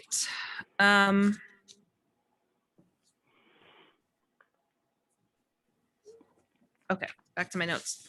All right, so what I'd like to do now, this is the point at which we turn to the staff report and and walk through some things. We may have questions for the applicants or for other folks during this process, but board members, what I would like to do is look at page 6 of the staff report. At the top, it's in red, and there are some threshold determinations about whether the use of 485 Elms land for parking of employees' cars of the adjacent contracting yard. These are some threshold determinations before we can even decide whether a permit is issuable. So the first question is whether this is an expansion of a non-conforming use, and if so, whether it may be allowed under 1203D. That is the section of our zoning ordinance. So just for starters, I just want to point out that non-conforming uses can continue. They just can't get bigger. They can change as long as they're not more impactful. So that's kind of what we're looking at here. So we are talking about a business at 4 Cummings Street using some space that's part of 485 Elm Street. And we are determining as a board whether that shared parking, whether the use of that parking expands the non-conforming use. It is on a different parcel. It is being used to allow 4 Cummings to continue business. So we can either discuss it or just get kind of a quick straw poll on whether we see this as whether we see this parking area as an expansion of the non-conforming use.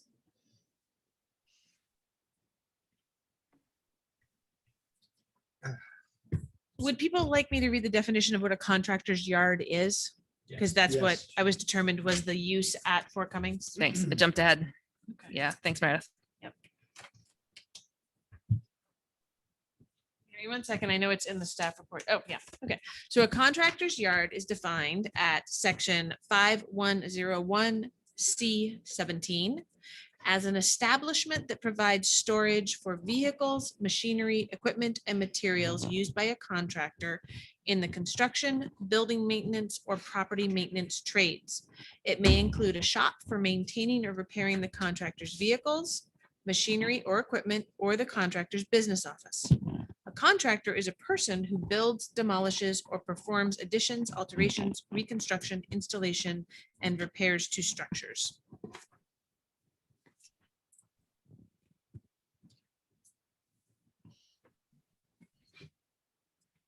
We have a contractor's yard. Good. Agreed. Does anyone think it's not a contractor's yard? So from speaking of the front, I would say yes. The front is definitely a contractor's yard. Mhm. The rear of the building, there are no materials that I know of. Everything has been removed from the rear of that building, except for 7 orange cones. When you say, I'm going to interrupt you for a sec. When Sure. you say rear of the building, is that part of the 4 Cummings Street parcel? or the 485 Elm parcel? 485 Elm parcel. I'm intentionally splitting hairs there. Okay, no, that's fine. Yeah. But Sure, yeah, yeah. okay. So I would say that the rear is not a contractor's yard per se, in what you're saying. The front, definitely. Okay, so the Four Cummings parcel is a contractor's yard. So we need to determine whether, and it's a non-conforming use, which means it can continue as long as it doesn't get bigger. Is it getting bigger? I will share that as one board member, I don't think that the non-conforming use is expanding because the property being used that's auxiliary does not belong to Fort Cummings Street, and there's an intensification of use in the area, but not on the parcel.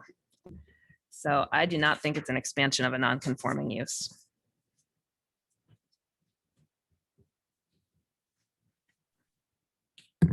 Just a reminder, we're talking about what's being requested, not what has happened in the past, right?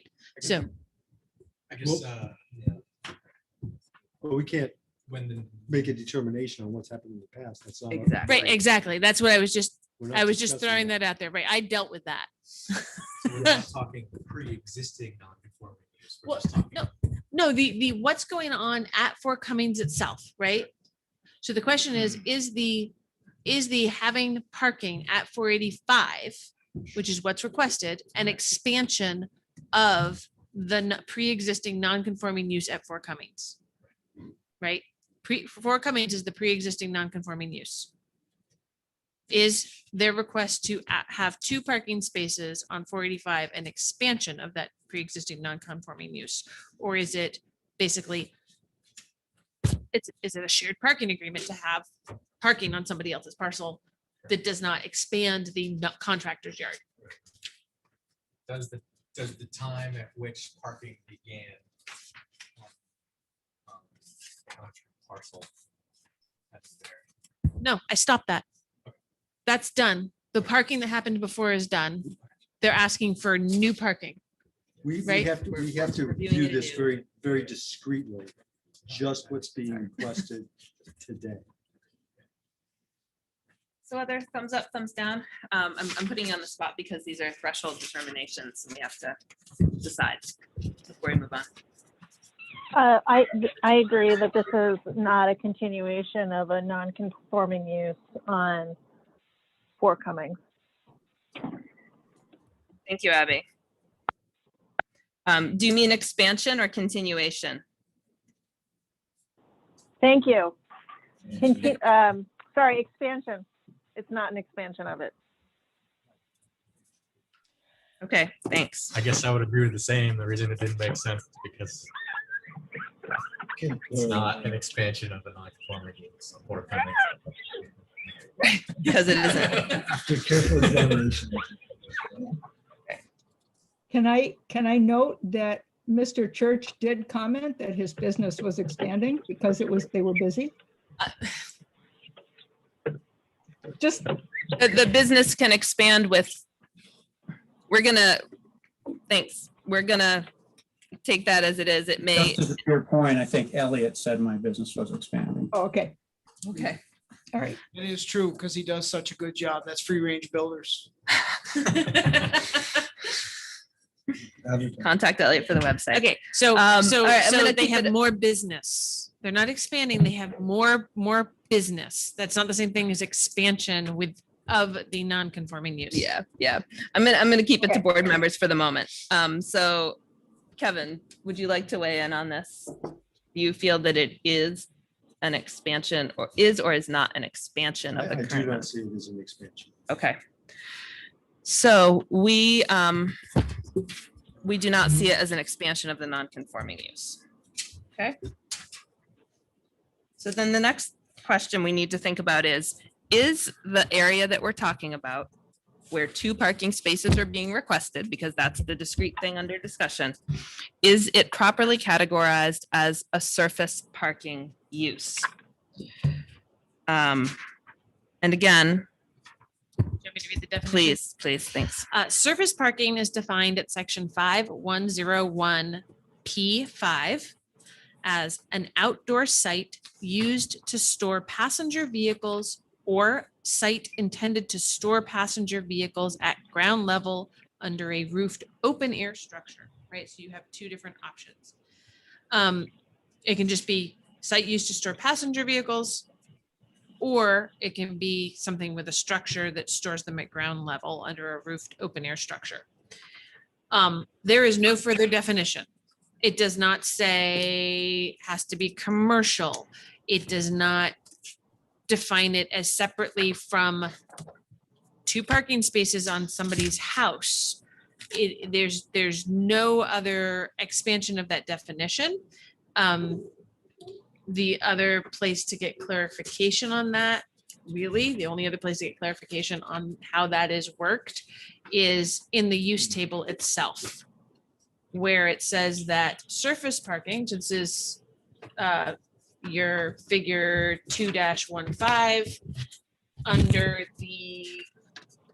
under the transportation facility uses, it says surface parking is permitted. That means allowed with an administrative permit in the downtowns. So UC1, UC2, UC3, the riverfront, which again is along the river. And this is along the Winooski itself, like along Elm Street, Berry Street, not Elm Street, sorry, along Berry Street, that's riverfront. Eastern Gateway and Western Gateway. So those are the far out along Memorial Drive.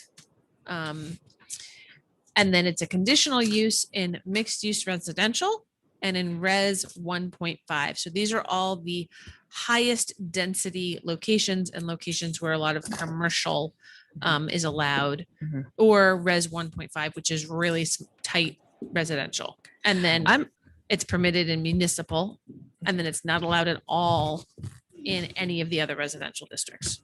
I think that based on the use table and where surface parking is an allowed versus a conditional use versus a prohibited use, we can use that to interpret surface parking as being additive beyond a driveway for a typical residential. I don't think that, even though it's a very generic definition, I don't think we can say that if you have space for 3 vehicles in your yard, then that is necessarily surface parking.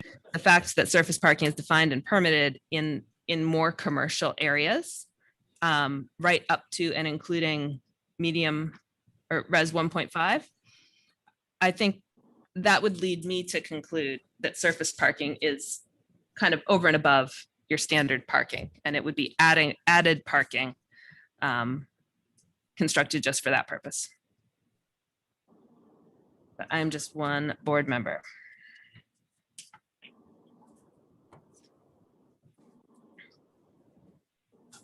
Agreed.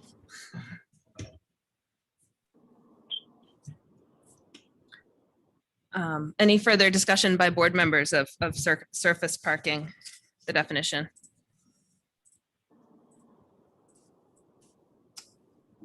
Okay, so I'm going to do a straw poll and we will ultimately vote on these things, but do we believe that this area in question is properly categorized as surface parking? I think, yes, it is properly categorized as surface parking. So it is, the area D is the surface parking that's limited to those zoning districts. Yes. I think, meaning it's prohibited in the zoning district that we're talking about. Right. Yes, that's, well, yes, it's surface parking as I've just interpreted it. Yes, that's my view.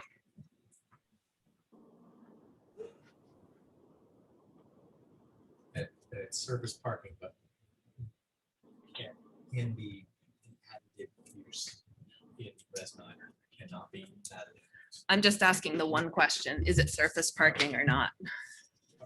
And surface parking, if it's surface parking is not allowed in residential 9 in this current area. It is only allowed in certain areas.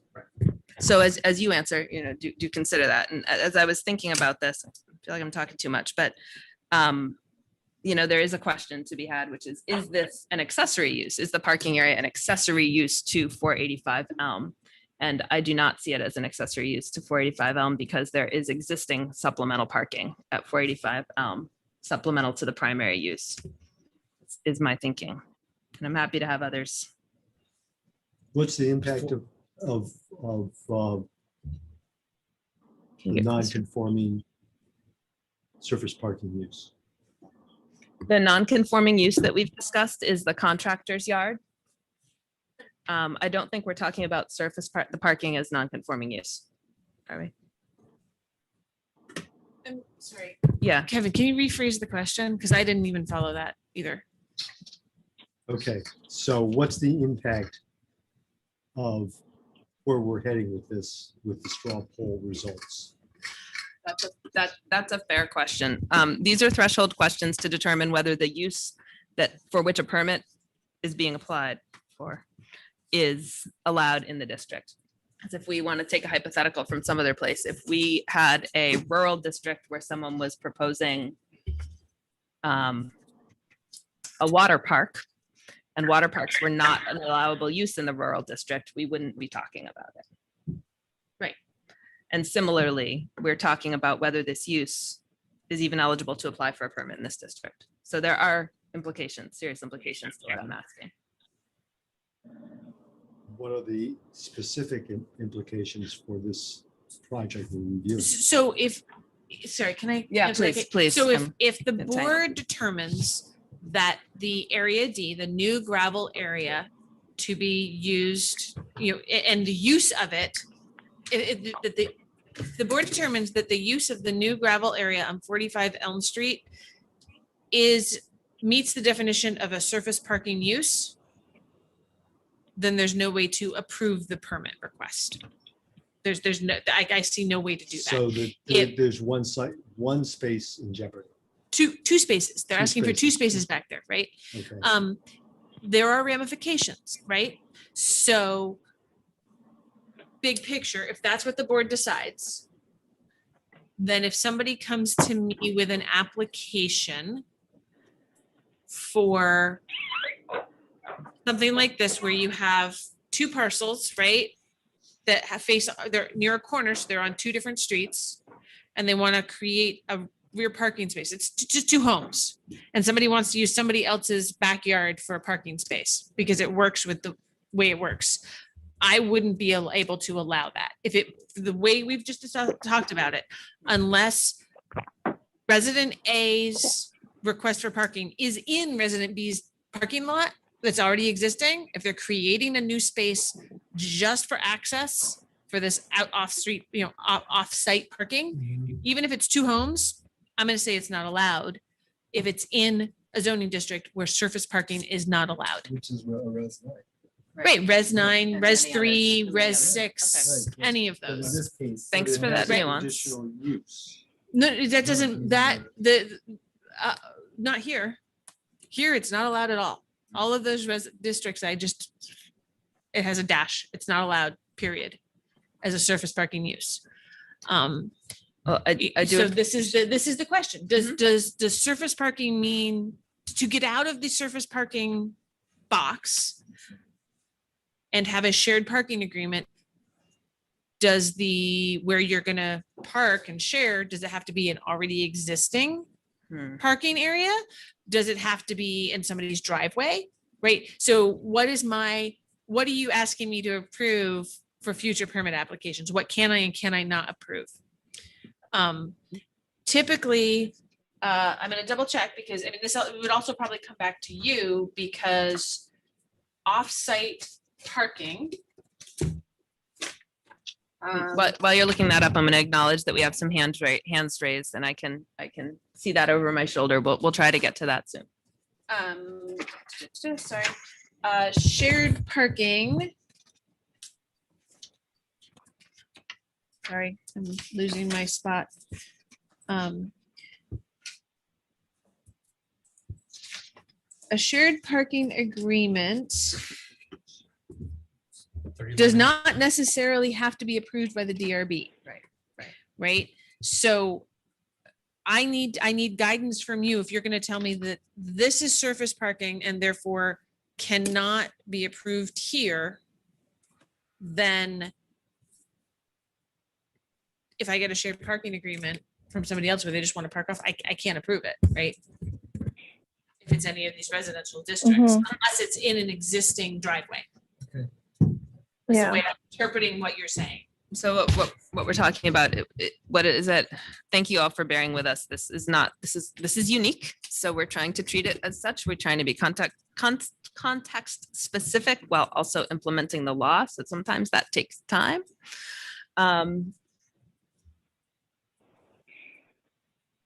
We're basically would be saying that building something for use as parking is automatically surface parking. Does that also mean if it's an expansion of an existing driveway just to do it? Well, I think that would be a different set of facts and a different conversation. Okay, and I okay, wouldn't- so I wouldn't right be now- willing to set precedent okay, on that. Okay, so, Yeah. but right now, this part, building a new area specifically for parking for somebody else who is not part of that parcel. So parcel A builds a parking area for parcel B's use, it's surface parking, no matter what the uses involved are. I'm trying to get guidance for when people come to me with This is all right. applications. This is all right. I think we have to be careful. There's an intention here to not allow check surface parking in res 3, 6, and 9 in the regs. And whether I agree with that or not, I mean, it's pretty clear. But, and so that's why I'm just making sure everybody, that's why we have to, I need you all to say, yes, this is surface parking. Yes, it's a surface parking. So Rob Okay. and Jean and Kate and Kevin. Yeah. Okay. And Abby, do you want to? We just have to be very. Go ahead, very Kevin. Aware of what the implications. Right. Yes. Yes. And because this can be an economic burden. Well, and the other thing is, if this is how the board is interpreting this, I need to go back to Mike Miller and make sure that that is what people intended when they wrote it. Because if it was what they intended, great, we're doing what they wanted. If it wasn't, they have work to do. Well, I think yes, we're interpreting it as separate from their intentions, Right, which is our exactly. job. But if they want something different to have come out of a conversation like tonight, they should watch the Language. tune in. Yeah. And watch the video. I didn't mean to, I'm sorry, Kevin, I cut you off. Nope, you're good. Okay. Abby, is it surface parking?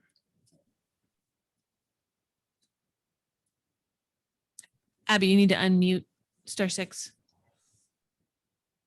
Oh, sorry. Sorry about that. Yes, I think it is surface parking. Okay. I wish that there were more clarity. But the way that I'm interpreting is similar to the other board members. Okay, thank you, Abby. So I consider that a straw poll. So I'm just going to pause. Many have had their yellow hands up very patiently. So I want to turn to Cheryl next to speak. If you'd like to add anything, Cheryl, thanks for your patience. Thank you. It's true that we at 485 Elm don't need more parking as such, but we are using the entrance off Cummings by the generosity of Elliot and Les to access our lower yard. And that's the only way we can get down there to do things like riparian buffer improvement. We had all kinds of tree planting there recently and the ongoing effort against the knotweed. So there is a purpose to that area for us as well. Okay, thank you. Betty, I think you have your hand up. I don't know if you mean to, but I will check in. You can *6 to unmute or *9 to put your hand down.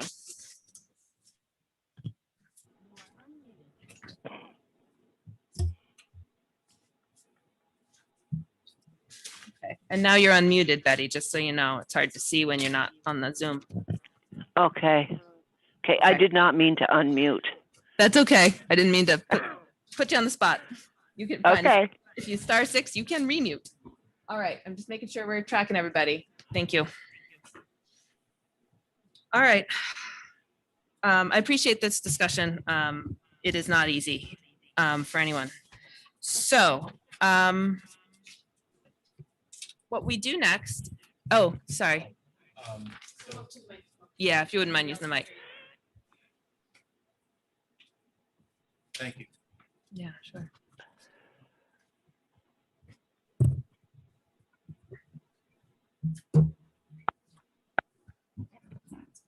So just for me, what we're looking at, I think the historical context that we've talked about is important here.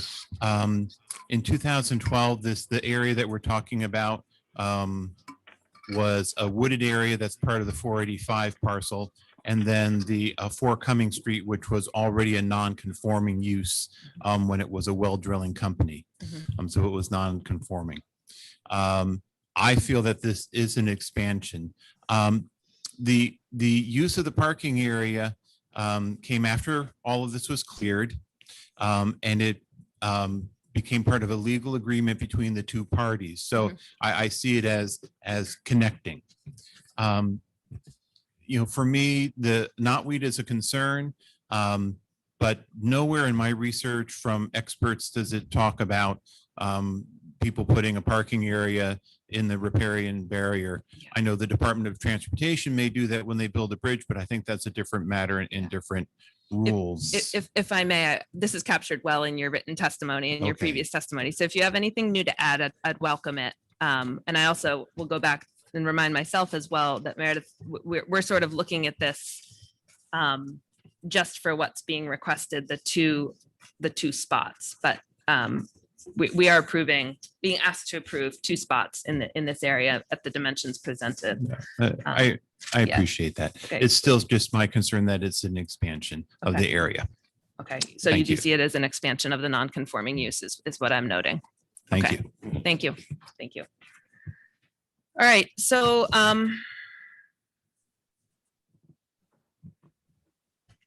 our next threshold determination, we're still at the threshold, we haven't gone through the door, is that the board needs to determine whether, despite what we've, oh, Meredith, do you want to direct us? I don't know if the next, okay, yeah, never mind. So you've invited us to consider whether, despite what we've just discussed about the non-conforming use expansion and the categorization as a surface parking use, despite what we've just discussed, is it possible for this to be allowed as part of a shared parking agreement under 3011, which is the section of the bylaw? You invited us to consider that. Is there more to add on that? No, this is just, part of this is leading you through the thought process I've been going through and trying to figure out how these all go together while trying to figure out if there's a path forward for approval of the permit. Okay, so we're noodling on shared parking and whether that is a different thing than anything else we've been discussing and whether that different thing would provide a path forward for the applicants. So shared parking in our bylaws, what it tells us to do is there's a calculation for the total amount of shared parking required. It says a shared parking plan may be approved to allow parking to be shared by 2 or more uses or to be provided offsite in accordance with the following: determining the minimum parking requirements, figuring that out, calculating the total for what time of day different cars are going to be there, select the highest total as required. Other standards: any shared or offsite parking shall be located within a 1,000-foot walk of the associated users. We've received testimony in our packet that that is the case. Any shared or offsite, the applicant shall submit a written agreement between the owners and the lessees, et cetera. We do have evidence of that. The applicant shall submit plans showing the location of the uses or structures for which the parking shall be provided, et cetera, how it's relative, how the parking relates to the buildings that are using it. So the question for the board to consider is, does the presence of a shared parking agreement change the allowability of this use in this district?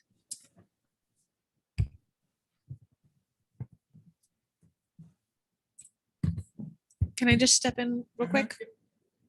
So the thing to keep in mind is that shared parking 3011E is referenced for when the board may waive some or all off-street parking requirements, right? So every use has a required minimum number of parking spaces.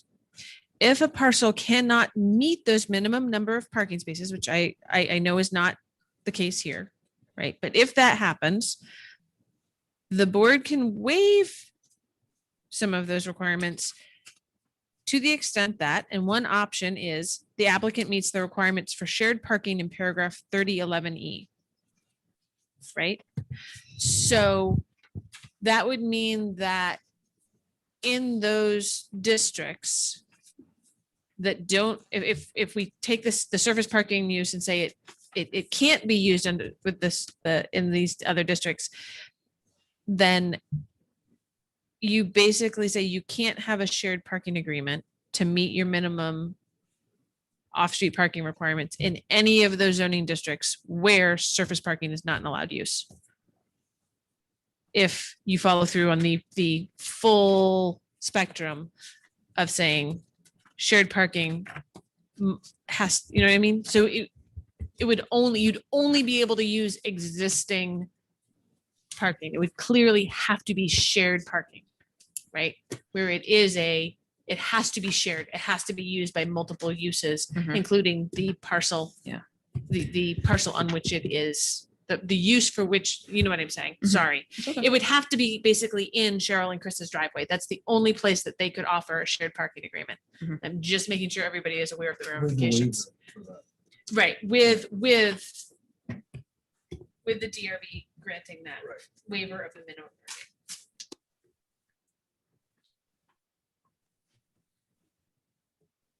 Yeah, That's, I mean, I read this and my gut tells me is that the whole idea of shared parking and surface parking was, the whole idea of like shared parking and surface parking in here was geared towards development in the more congested downtown areas. Now, I don't necessarily maybe agree with that, but I just see where the check boxes are, and that shared parking was not necessarily, or shared parking plans were not necessarily, intended here to exist in the more rural, less dense districts. That's the way I read the regs, and that's when you look at a number of different things in the regs, I get the sense that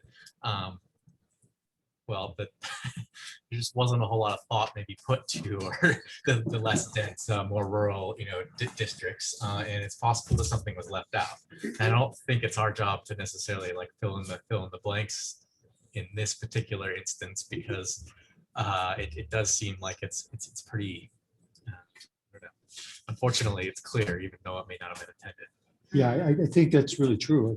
I think what we're dealing with is unintended consequences. I think we're dealing with unintended consequences in the new zoning regs, which haven't, we're just now beginning to flush it out. And it's, I mean, I don't like where this is going, but I would agree with you that the language is pretty specific. I think there's been areas where we've been able to use our discretion to sort of like overlook that, but unfortunately here it just seems like it's so clear. It's hard to find a way around it. I wish I could find a way around it. I mean, I think we're boxed in. I would note that the condition that can lead to a shared parking agreement is a request for a waiver of the minimum parking requirements. And we are talking about granting parking that is over what the minimum requires. So that's another. That requires a separate application and warning. And it's not what the business is needing. Right. Yeah. Abby, would you like to weigh in here?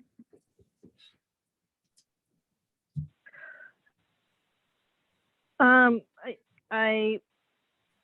don't think this is shared parking agreement. It doesn't sound like that, because it's not truly shared. It's for the purpose of one of the parties. Oh, that's another point. Thank you. Yep. So I think that where this leads us is, because these are threshold issues, what I would recommend is that we have a motion to indicate what we have. Words. I'm going to figure out the words here. We need a motion that indicates our conclusion that the use proposed is surface parking. What is the pleasure of the board? And we can pause. This is, like I said, this is novel. This is different than what we've encountered. I don't want to rush anybody into anything, but I don't want to belabor it if it's. Let's take it into deliberative. Well, so here's, that is one option, except that we would have to close the hearing on this application, and if we do determine that it's not surface parking and it's an allowable use, they would have to rewarn the entire rest of the application to be heard on approval of this project. Right. Yeah, I mean, may I just talk procedure Yeah, here? Yep. The board can have a motion about whether motion that the board find that the use requested on 485 Elm Street would be surface parking use as defined in the regs. So that would be your motion. That doesn't end everything right now. You can still then go into deliberative session as to how to deal with the rest of the application as a whole. I see.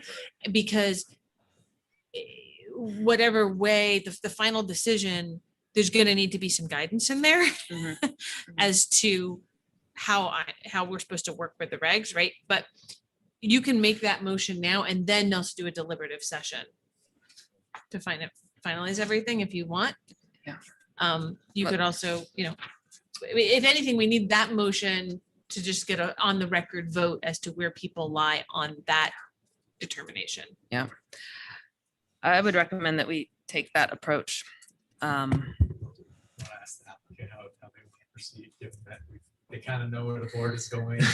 Do they want to, need more time to bring more information or anything like that? I'm interested. That's a fair question. Is based on the long discussion you've joined us for this evening. Thank you again. Do you feel that there is applicants? I'll look at all the applicants. Do you feel that there's additional information that would enlighten the board based on what we have discussed and the sorts of interpretations that we are bound by and considering? And we can take 5 for people to chat, have a sidebar. Is that? Yeah, sure. If you guys, I don't know if you have. Would you like to talk if you guys, together? if you and Cheryl and Les want to have a separate call or something outside? I don't know if that's necessary, but you also don't have to. I think we're just I guess I could call Les and Cheryl and Chris, so we could do a 3-way call. if you wanted to do that out It's- in the it's- hallway, that's It's fine, not a but you requirement. don't We just have want to preserve a little space for you. Yeah. No, I mean, I feel comfortable. It looks like, would it be any different if I own that parcel of land? That's a good question. How are we allowed to talk about that? Well, That could go back to our first the question sale regarding it- the sale expansion. itself wouldn't be actionable, but if you combine the lots, then you'd be operating under a new adjustment. I think there are 2 factors to consider. One, it would probably still be considered surface parking, which would probably still not be an allowable use in the area. Why would it be surface parking? Oh, it wouldn't be That surface merge parking the if you owned it. lots. Let's get correct to that. All right, getting late. Then the question would be, would it be considered an expansion of a non-conforming use? And there could, right? Is that? You guys are hitting all the conundrums That's I another hit like application. every Yeah. time before you Okay. came here. That would be another application, Kate. I'm Yeah, they sorry. then have to Yeah, come that'd be back. it. And you have to come back. Yeah. again, But So it sounds to me like we're good then, as far as denied, the application would be As- denied, correct? as far as there is clarity anyway. Okay. I imagine if, Yeah. I would understand if you're not good with it, but it's clear anyhow, Yeah. what, No, I how appreciate we've that. thought through it Yeah. and where we are. So Thank to be clear, we have not voted as a board to deny the application. You've heard us think through it and you understand how the criteria are Yeah. or aren't met. Thank you for taking your time. I appreciate it. Well, sure. And I mean, I appreciate we're everybody. constrained by what's the ordinance actually says. Sometimes that language is general enough that we can make an interpretation, but in this specific instance, it's pretty clear. Yeah. So I So have is there- all the information that I have. Okay. To make a decision here. I didn't know there's more, but I think the threshold has sort of got us in a place where. Just make sure you're at the mic so that when it comes time for the minutes, Tammy can hear. So is there a motion? Wait, hold on. Les has got his hand up. Oh, sorry, Les. Please go ahead. Just back to the shared use of that space. Cheryl, and basically is using that access for their property, for their business at that point, as well as us for some parking area. So that goes back to whether or not it is a shared parking area. Is that what you're asking, Les? That's what I'm Because Cheryl and Chris are using it for something. Mhm. Are they using it for parking? They use it to bring, they usually bring compost and things into their business. Okay.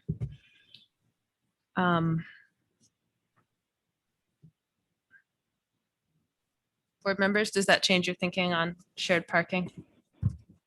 And whether the presence of is it shared parking because it's used as a back and forth way? And if it's shared parking, does it supersede the zoning regulations on that issue? On the surface. On the surface Parking yeah. definition. Yes, thank you. Not just totally, yeah. I mean, I think the shared parking intent in these regulations is not what I see here. You know, unfortunately, I think it's different. And I explained earlier what I thought shared parking was in here for and intended, and you know where it was envisioned. And unfortunately, it doesn't appear that it was envisioned in these districts. What is the definition of shared parking? I would refer to the section of the regs. We'll read that again, just so Well, we we're all on don't, the there same. isn't less like a definition of shared parking. There's a definition for surface parking. Right. So it sounds like the issue is that it's the surface parking definition, right? Yes. And how that interacts with the shared parking allowance. Okay. Yeah. And our question, what we should be considering is, does the presence of a shared parking agreement mean that something is less surface parking than it would be otherwise?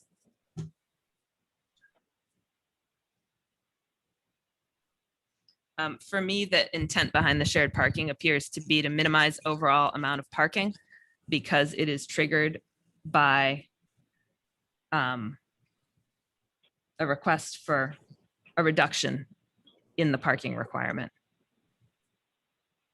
in the minimum parking requirement. Okay. All right. Maybe another couple hours. We hope. Yeah. All right, so with that in mind, is there a motion? We've discussed the possibility of a motion. Does a motion for the board to find that the proposed use is surface parking and to close the hearing on this application and enter into deliberative session at the conclusion of this public meeting? So move. Motion by Jean, Second, second by Kevin. I'll call the roll. Kevin, yes. Jean, Yes. Rob, Yes. Abby, Yes. and I also vote yes. That is what we will do. We will deliberate. We will issue a written decision in as timely a manner as we possibly can.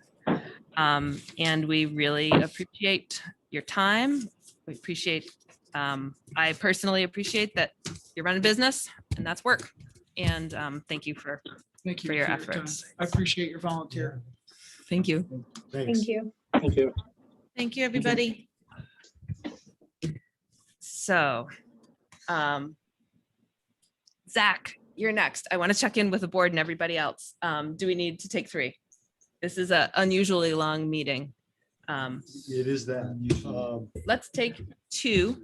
Okay. So that we will have totaled a 5-minute break, which I think is reasonable. We will impose upon Zach's goodwill a little while longer, and then we'll get to it. Thank you all. 2 minutes.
had a lot more room for interpretation. Yeah. All right, we're back. Thank you so much for waiting. It's nice to see you. Hanging out here such late, late long hours. It's fun hearing what you all do. Well, thank you. I'm glad. That's nice of you to say. Yes, it is. It's how we roll. So I'm going to look behind me and confirm. It looks like there is nobody here to be heard on this matter. I'll dive right in. This is a sketch plan review of a subdivision. Applicant is Central Vermont Habitat for Humanity. And the sketch plan process is a chance for a future applicant to come to the board and get a weather report as far as what we see when we look, when we compare what's proposed to the standards that it eventually has to meet. It's also a chance for people who are curious about the project to learn more. When we review subdivisions, it's to ensure that any lot we approve is going to be developable in the future, whether that is as the applicant envisions or in some other way that a future owner of that land might choose to develop. So this is sketch plan. This is a conversation. I'm not going to swear anybody in.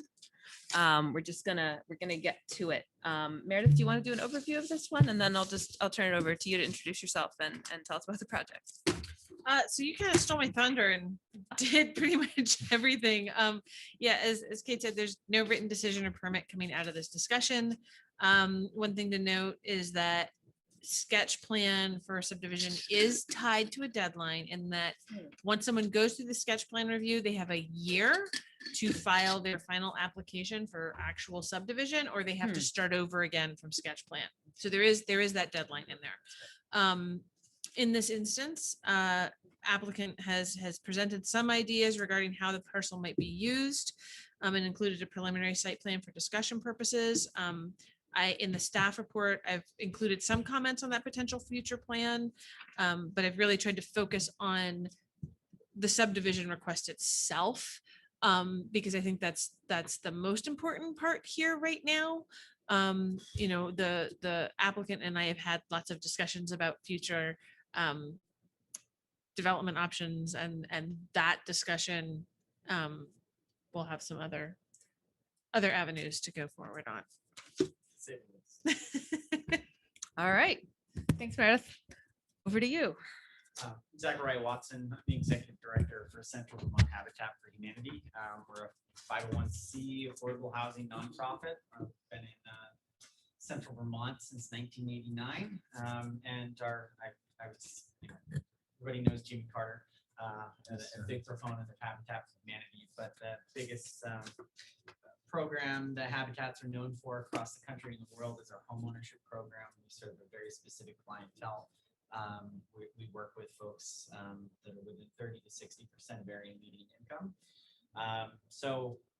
We basically, this parcel that we're looking at, this project, it came to our attention earlier this year as part of a larger proposal. For folks that are familiar with Northfield Street, this is a vacant lot that's forested between 88 and 92 Northfield Street. 92 is up on the hill. They have access from behind. So the lot, like I said, it's forested currently. This would be an ideal situation for us to build affordable housing on if we can do it. So that's the key. That's why we're here. In the application, I did include some slope maps for you. It's part of the application, but it's also really important because this is basically very clearly shows what the issue is that we're dealing with on this parcel. It's the slope. So red is not good. Red is very steep. And so for us to really make this work, we're going to have to dig into the bank.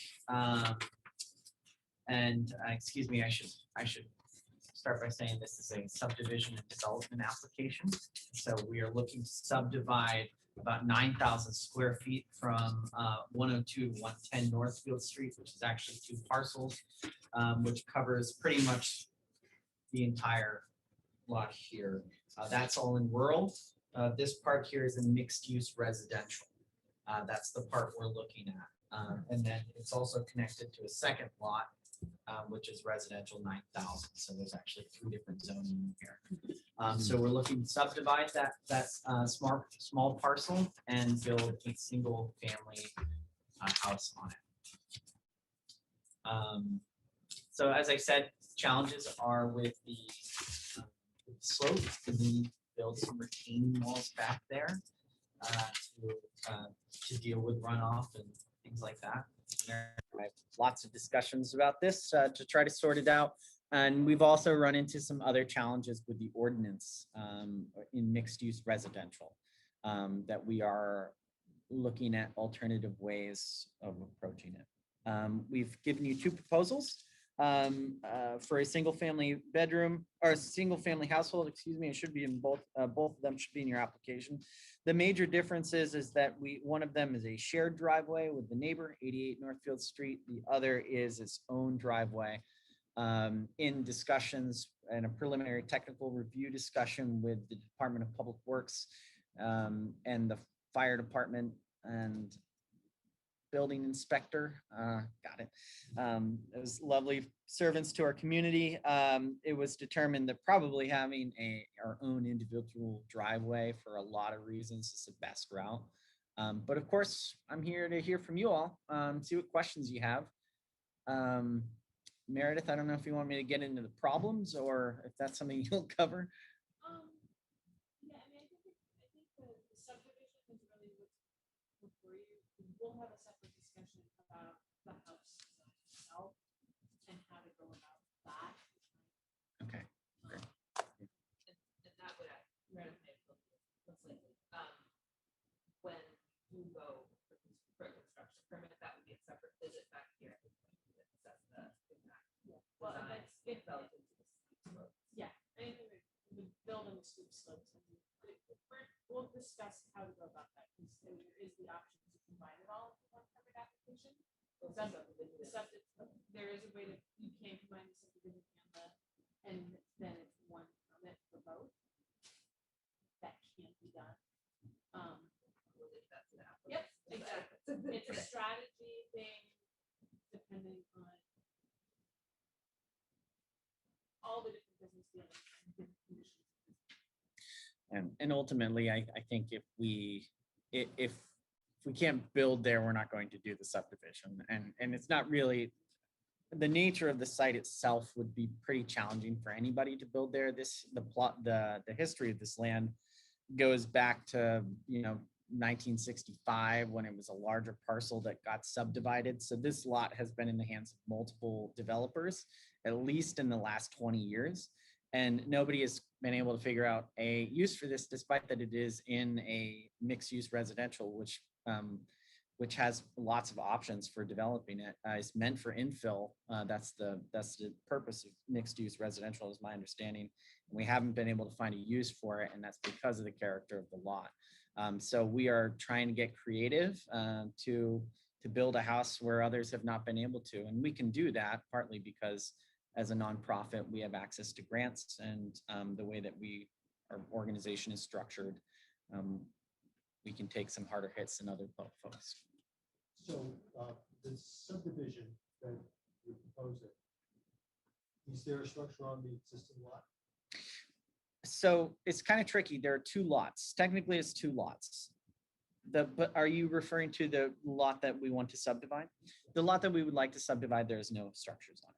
Okay, so what would be the plan short or long term for the non-developed? The larger portion. So that's, we are currently working with the city and applying for a community development block planning grant for a 50-unit housing development up on that parcel. This is a little bit premature right now because we have no idea if we can build anything up there. It would be a carbon negative housing community with old growth forest and solar panels and battery power backup storage and mixed income housing. So it's a larger project. We still need to, Yes, yes.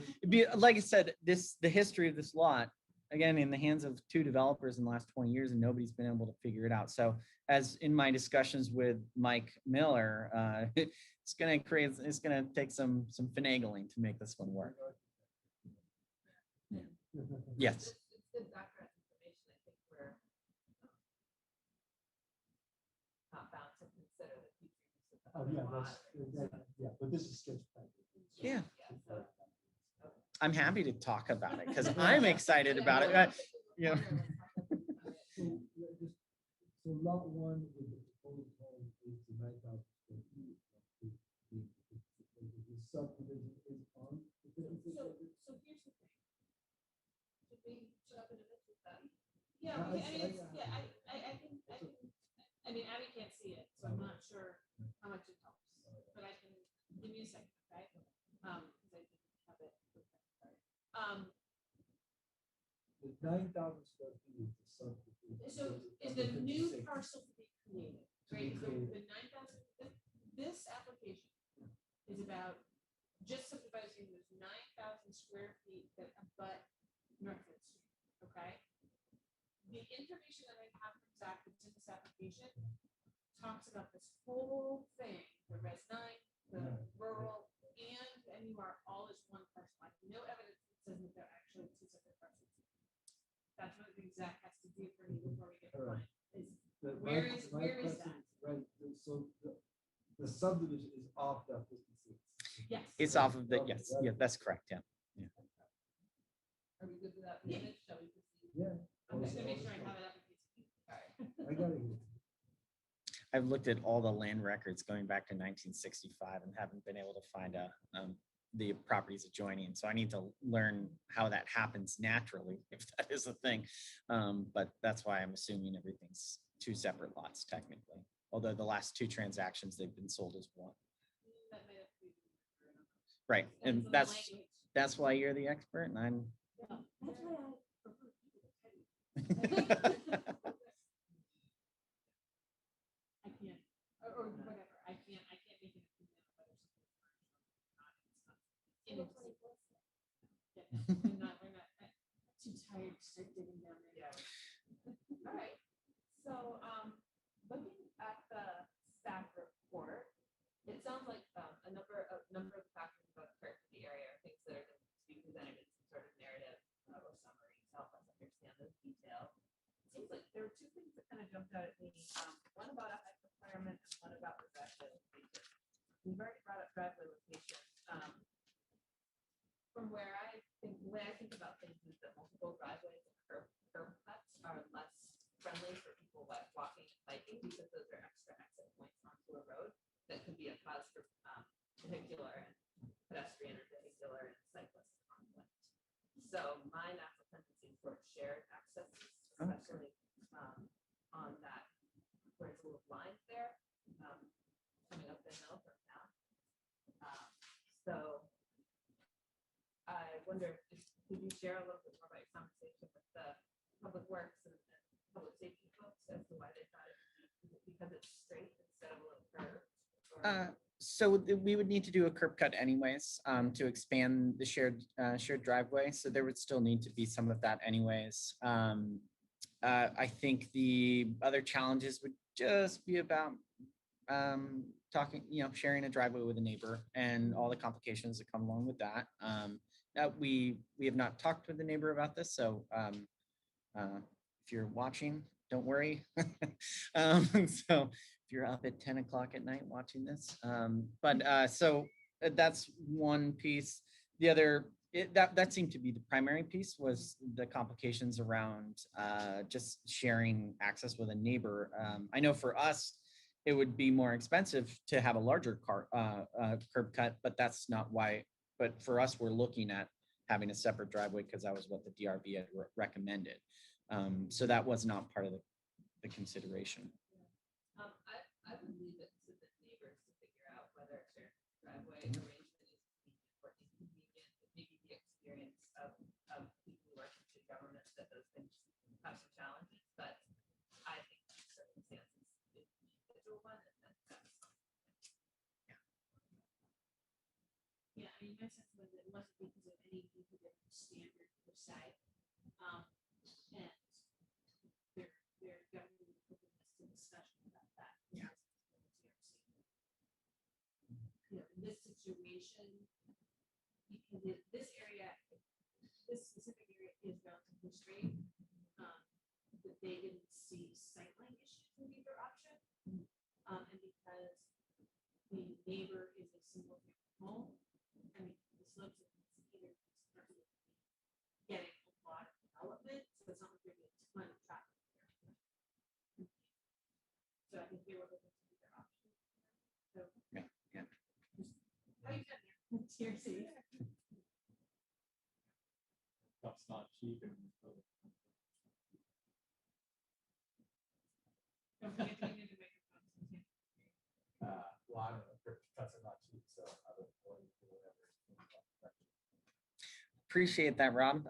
We are certainly always looking for ways to save money. That's, you know, if we're building affordable housing, we base how much our homeowners pay based on their income. It has nothing to do with how much we spend. So the closer we can actually get the expenses of building to what that person can afford, it certainly makes a longevity and the financial strength of our organization last longer. So yes.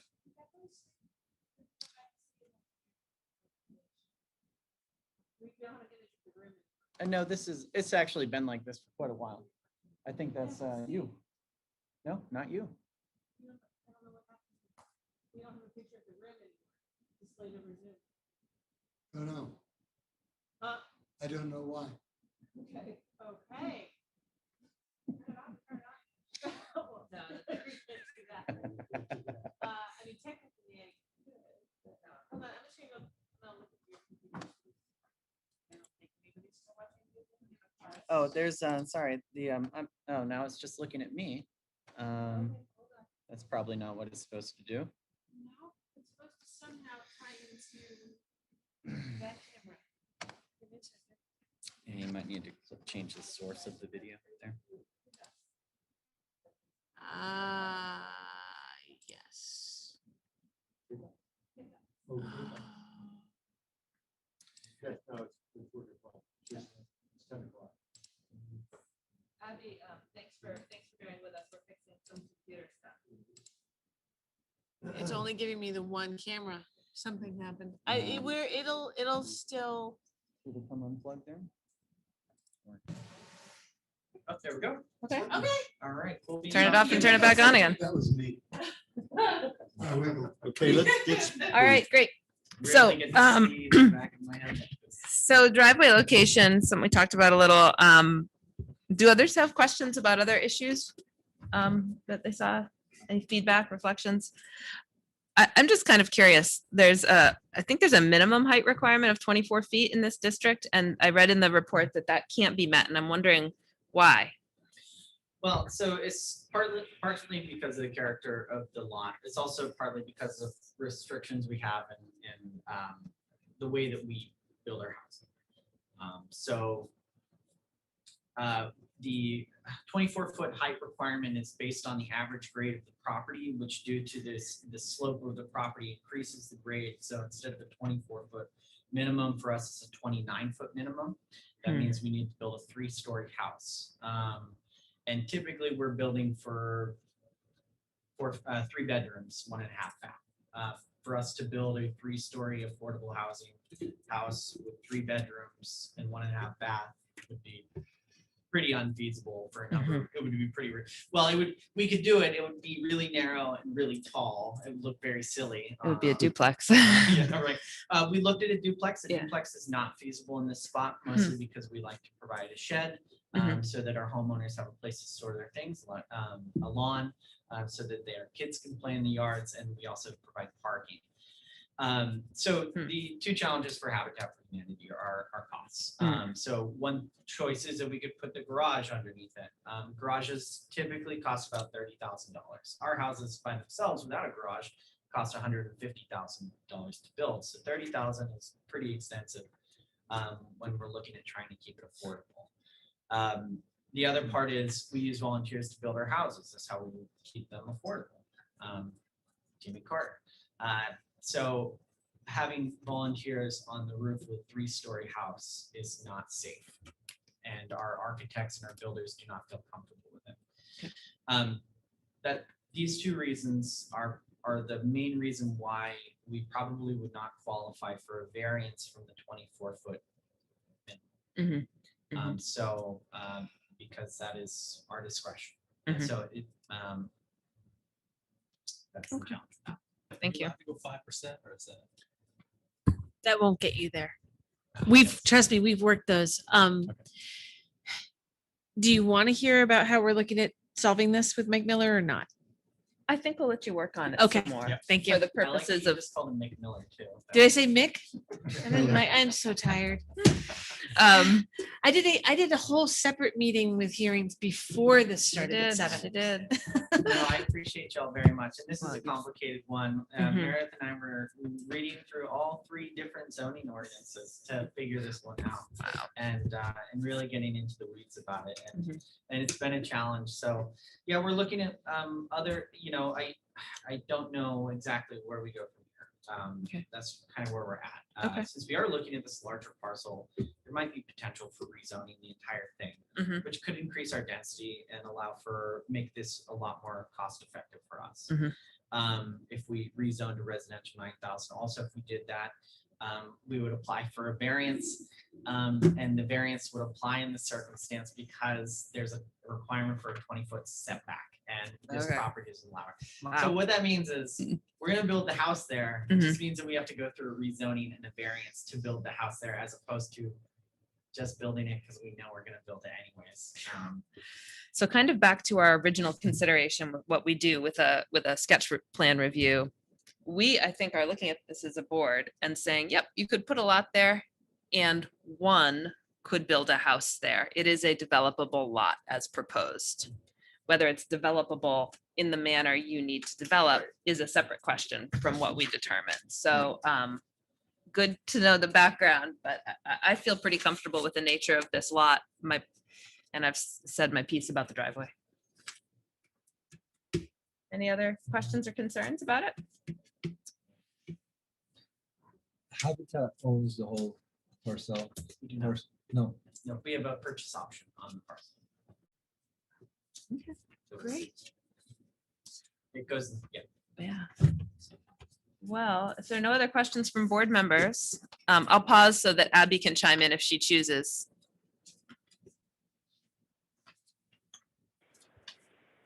No, all set, Kate, thanks.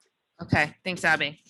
All right, in that case, thank you for waiting to present this evening. We really appreciate it. Thank you all. And thanks Yeah, for your thanks work. for coming in. Thanks for coming in. Appreciate it. And I got actually, we have an AmeriCorps crew joining us on our house in Barrie right now. That's And exciting. they're all from Georgia and California, so Sweet. we got to get them some goodies from Vermont. Yeah. Ben There you Jerry. go. Breaking in, yeah. Thank you all very much. You're welcome. We're able to get them soon as I need. Thank you very much. Thank you. All right, folks, other business is that our next meeting is scheduled for July 19th. If there are continuations from this evening, and there are not any. So if the next meeting date will be August 16th. With that, I would accept a motion to adjourn into deliberative session. So moved. Is there a second? Second. I'll call the roll. Kevin, Yes. Jean, Yes. Rob, Yes. Abby, Yes. and I vote yes. We are adjourned to deliberative session. Thank you. Abby, stay on. We're just gonna